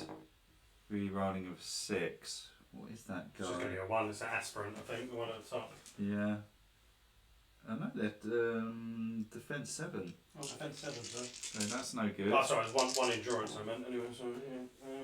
There's a couple of wounds in there. He goes down, and then the reason I had to use pincer, because otherwise I think actually you got to move. You got to move them, haven't you? I've got to march him, because if I didn't march him down here, I think he would have taken 2. So I'm gonna take these guys. They move 5, so I'm literally just gonna march 10, and I'm gonna sit on this one. Yeah, that makes it harder for me, doesn't it? All I'm going to do, maintain their circle formation, and the knights are just going to sit there. Oh, nearly knocked over the windmill. Almost. Surprised that hasn't gone down yet. Right, I could potentially pull this out of the bag. I don't know. This is going to be real tough. I'm gutted about. Look at that carnage back there. I'm just going to get the. Look at the carnage back here. I mean, we started out with Raina with a shadow caster, is Shadow it? caster munching people. Shadow caster you munching. Sniper back. Yeah. Munching all of them. That held out incredibly well over here, but eventually fell. And then obviously poor old Raina back here just took one to the knee, as we say. I feel like it was definitely a back of the edge of it. I don't think she's coming back from this. That was a lucky shot. If I don't well, I mean, yeah, it was a critical shot, is what it was. If ever there was a time for a 12, that was it. Yeah. Right, your turn. Well, 10. okay, so my girl there is just going to quick step basically out. I'm just going to have to go for a march. So she's on 5. She might move quicker actually. She's 1 on the end. She is 5. Yeah, so 10. 10. Well, gets me out off the field anyway. I think 10 should be more than enough off the. Oh yeah, because the back line was it was condensed battlefield. Yeah, she's going to be. So she gets to the end of the battlefield. Yeah. She suffers the paralysed 2 condition, so you won't get to use her for a turn or so. Just trying to find a paralysed token. That gets it off at turn 12, which is, you know. Oh, I had it there, and I don't think there's enough. I don't think there's enough for me to get the waypoints off in time, regardless of whether I can get a waypoint. Well, you banked one, which I just couldn't stop. It's now So close. So close. It's tantalisingly close. no amount of tapping is going to change. It's literally, there's dudes here going, fucking, it's there! It's right there! Arrow to the knee, man. Rainer's there going, can someone just please come on? It's just an arrow to the knee! Just take that waypoint. So that is out the game, isn't it? Oh. I think this one's out the game. That one's, well... Or My only move here, really, I think, I'm is... sitting on that. That's You're out sat the on that, game. it's not going to happen. That's sat on that. My only move would have been to somehow get to that one back there, but I don't think it's possible. Even if I was to use wings, he would go to 7.5. That he just gets chased down. That's a turn, pick it up. I can't. It's impossible for me to get the waypoint back over to the edge in time. I'm actually going to do... I had to get that Hail Mary to get her out was my saving grace, and for you to do that, it's just poor. And then Sorry, man. and then to take out Christus as well. I mean, Christus was meant to just pick that up and run off. Yeah, but that's like saying press the red button. You know, once you put that idea in my head, that's the only thing that's going to happen. I'm actually just going to forfeit my turn because it does not benefit me to move. No, because if you move them away, then you're leaving me the option to. I've got no abilities worth doing right now. I thought about maybe changing the formation, but I see you might then start shooting me. So I'm going to sit on it. So turn 11. Yeah. We then start cooling down again. So that's going to go to 2. Well, nothing Yes, it goes to cooling 2. down, unfortunately. Your paralysed over here goes to 1. Yeah. What magic, Well, if any? I'll can tell you you what. perform? I mean, we're just going to end in spectacular fashion. I can't get the waypoints, so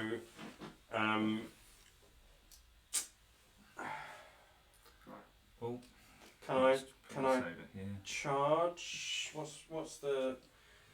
It's movement and a half. So what's Here's Natalia. Lufner is on 9, which is not terrible.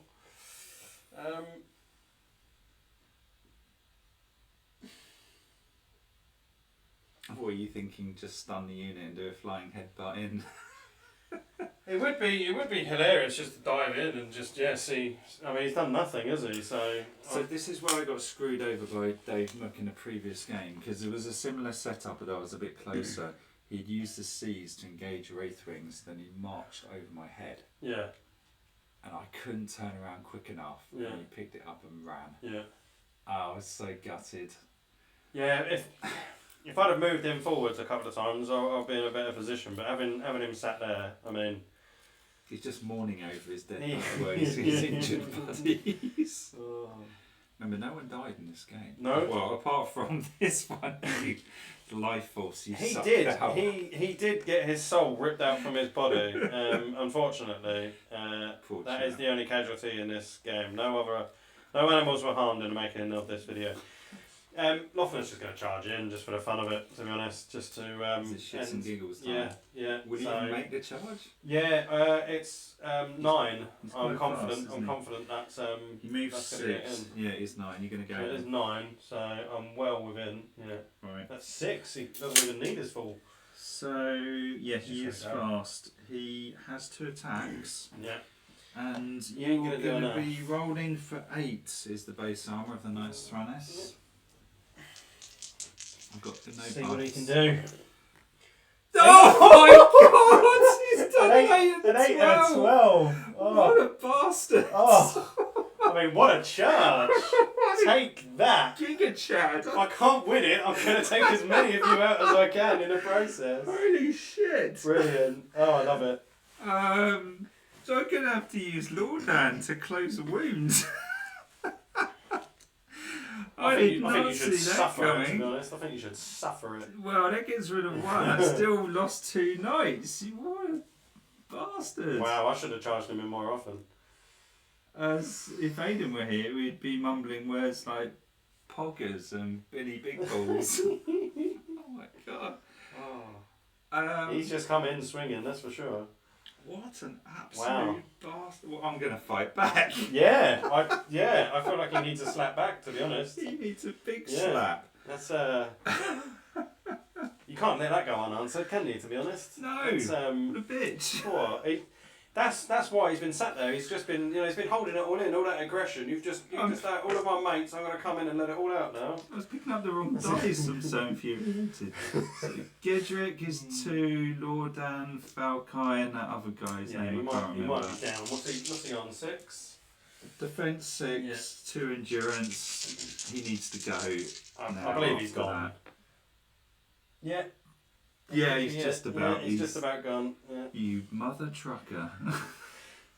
Well, I mean, I'm happy with that anyway. Right, final turn. What can we do? That's such a shame. He did well. That is such a shame. So close to getting those waypoints off. So close. I'm really gutted about that. Why are you just for giggles fire Natalia with sniper or something? Yeah, no, someone's going down. I don't know who. You can try and finish off my knights over there because I've used up closed wounds. I wouldn't be able to kill them all though, would I? She's got 2 shots. No, but I don't think. I feel like they need it anyway. What are they? It'd be even harder here, I think. Cause they're in the defence formation, aren't they? They are about 9 or something inches out though. So, 9 inches. Well, you can move closer before you do it. I can't shoot, can I? Or I can't sniper. I can't sniper him. Oh yeah, it makes no odds, does it? Because sniper will give you +1 to your roll. Yeah. But if you stay where you are, so I might as well move.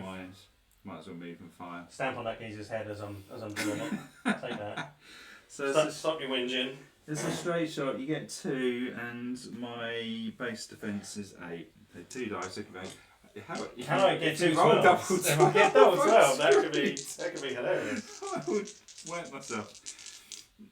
It's almost table white for me as well. We'll get That'd rid be of a way that. to end the game. You paralysed. So we do get that 1 waypoint out. There we go.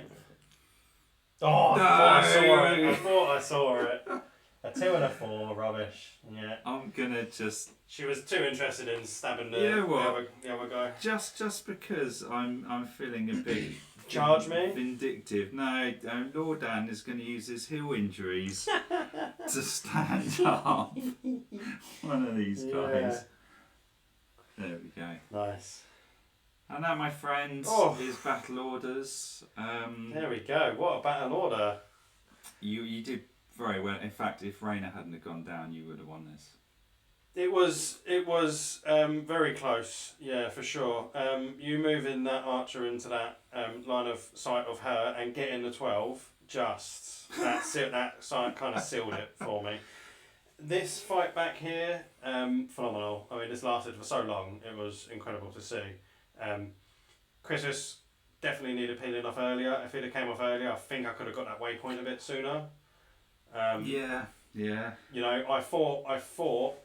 And it was mentioned before, bring him up a little bit closer to the waypoint, then peel him off. When I first thought of it, I should have done a complex order, peeled him off, suffered that turn, and then just charged him and grabbed it and run away. Yeah. Because you were too slow to come over. I mean, you could have wings or my archers like were down at that point. Your archers were kind of semi dealt with, I think. But it would have just opened up another avenue for me. And honestly, maybe leaving Lothnar over here for so long doing nothing was probably a bad idea. I should have moved him up. But he was like One Punch Man. Yeah. But this has been a really enjoyable game. As I said, I struggle with some games because the rules. I found this to be really easy to get into. Well, that's good. I've picked everything up nice and quickly. I'm sure there's things that I could have done more. I could have used the cards more. There's abilities there that I need to sort of look into. You see those combos after playing the game, don't you? But the actual base mechanics of the game, they're solid.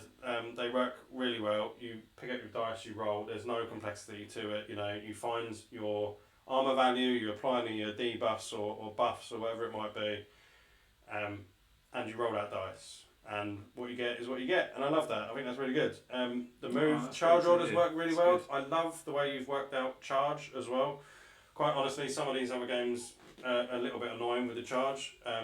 It's a complex order. It takes up 2 of your order abilities, and you move in and you do your attack. Perfect. I love it. The march, brilliant. Again, just double your thing. That's how it should be. You've thought about all of the rules really well, and they just work. You know, they're not complicated, and they work exactly as they should. And yeah, no, you've honestly built a fantastic little game here. So. No, that's good to hear. But if you were going to be overly critical, or any things you think need polishing, or 12 turns is. I mean, it's a lot of turns to get through with you using just individual detachments. I feel like it works when you split them down into single ones. That does make it hard. Yeah. Only being able to control one unit or detachment per turn feels a bit of a Wasteful. kind of wasteful to a degree, Yeah. but I understand, you know, because there's a lot going on. If you had 20 units and you were all playing with them individually, it would get probably a bit too much. But I don't know if there's a way of improving that in some form or other. I like the fact that you can break units down and then do other bits with them, and it adds a bit more variety and complexity to it. And actually, that worked really well at the end because I couldn't chase them all down. Yeah, in that instance worked brilliantly, but then it also made it hampered me in the sense that I couldn't do too much with all of those individual units. But You need I guess, a pincer for that, I guess. yeah, and C's that is maybe. I mean, that's in the design of the game.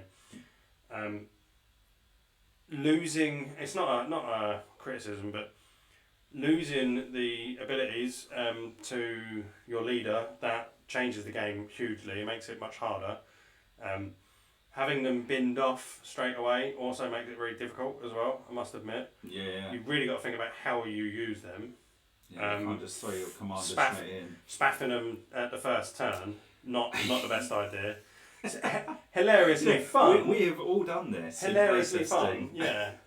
But whereas now we all sit there like, I don't want to use it. I don't want to use it. I don't want to use it. And there comes a point where you break and you fold and you. I wonder if there's a way of sort of allowing it to be refreshed or something like that. So it's gone for like half of the game, and then it can be brought back in after. Like you would do these, but not 4 turns, and it can't ever be like you can't use a formation to improve it. It's one of those you use it and it's gone for 6 turns or whatever it is. You could put Seize Initiative on cooldown. On some form of cooldown, because then if it's allowed to be brought back in, then you can do your quick Hail Mary at the start, use the Seize Initiative, wait your 6 turns, and then when you've messed up everything else, you've got that back in your card, and it gives you the chance to flip that game again, like back into your favour if you're on the losing side. Yeah, I wonder. it's an interesting point that, and you're actually touching on something that I'd considered previously. Now, the only reason it hasn't been done yet, and because maybe this will change, is by doing that. Most people will probably use the C's earlier and probably use it when it comes back. So you kind of roughly know when they're going to get used. With the straight, you've used it, discard, you get 2. You have no idea when they're going to come at you. So I wonder, and because we're still spitballing this, I wonder if there's some merit to having a 3rd one. Potentially. Or whether you just leave as it is and you just recognise the fact that we do now, that they're very powerful. You've got to use them wisely. It's an incredibly powerful card, and I think it's probably one of those that's going to be held on to for last minute decisions. Moments like that where I needed an extra order, that would have been the perfect time for it. So for somebody who's more strategic, yes, I think you're going to find it being used later on.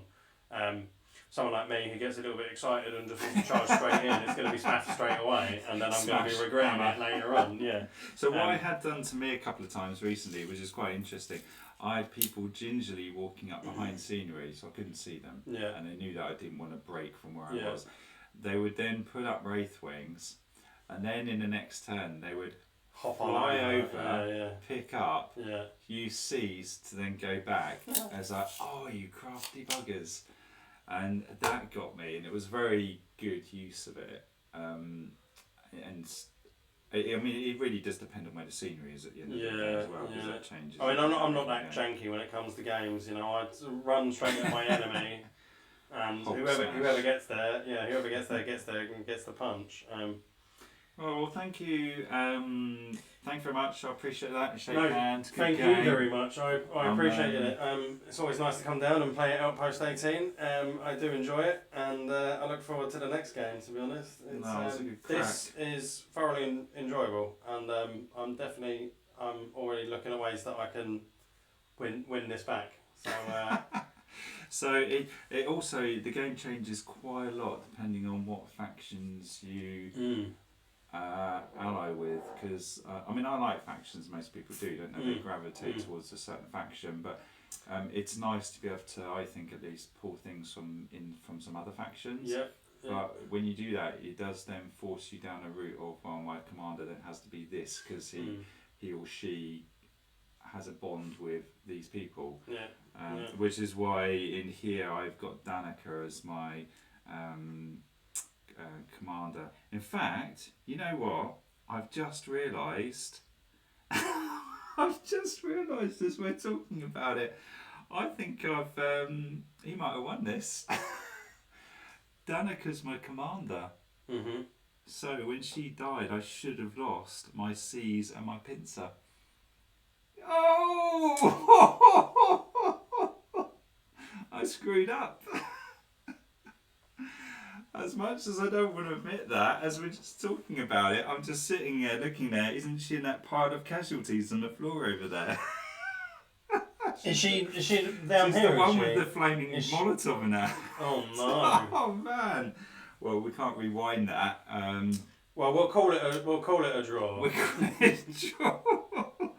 I don't know why, because I generally always have Heldran as my commander. I feel like I've just robbed you. Because he's like leader of Thranis, it's quite thematic. But I wanted to get Dahlia into this game so that I could have her foresight ability, see the future, and use evade. Because I kind of felt the archers would need it. But to draft her in, I needed Danica, because in the books they do spend time together in one of the books. I think it's in Lost 8. So that made that work. However, having done that, I totally forgot she was the commander. So I feel like I've just robbed you. Well, if there's one criticism, it's the designer cheating the game. Exactly right. God, Jesus. On that note, I better end the stream actually, and then you can go throttle me. Well, that would have just changed everything, wouldn't it? Because I'm pretty sure I used my. I only used one C's. I don't know. Maybe it would. Maybe it wouldn't have, because I can't. I don't think it would change it drastically. There was a pincer move used late in the game, but I don't think it would have changed drastically. I used my pincer move. Pincer move to get them down there. I don't think it had changed huge amounts. I can't remember how this engagement happened, but I'm sure it wouldn't have changed it to the point where I would actually be able to win. You can watch the video and see if you're seething like, I could have done it if they hadn't moved down and sat on that. Or would actually she have ended up there and then it just would have pounced on the next? I don't know, but yeah, sorry about that, dude. Either way, game well played, and thank you very much for having me down. Well done. Well, thank you very much. I'm gonna kill the stream there. Since only one person was killed in the making of this. Thank you guys for watching. Sorry, T-Bor, but Chris didn't make it. There's no healers to get him back on his feet. So I'm going to stop recording. Bye YouTube, bye Twitch, and we'll see you for the next one. Thank you all. Bye bye.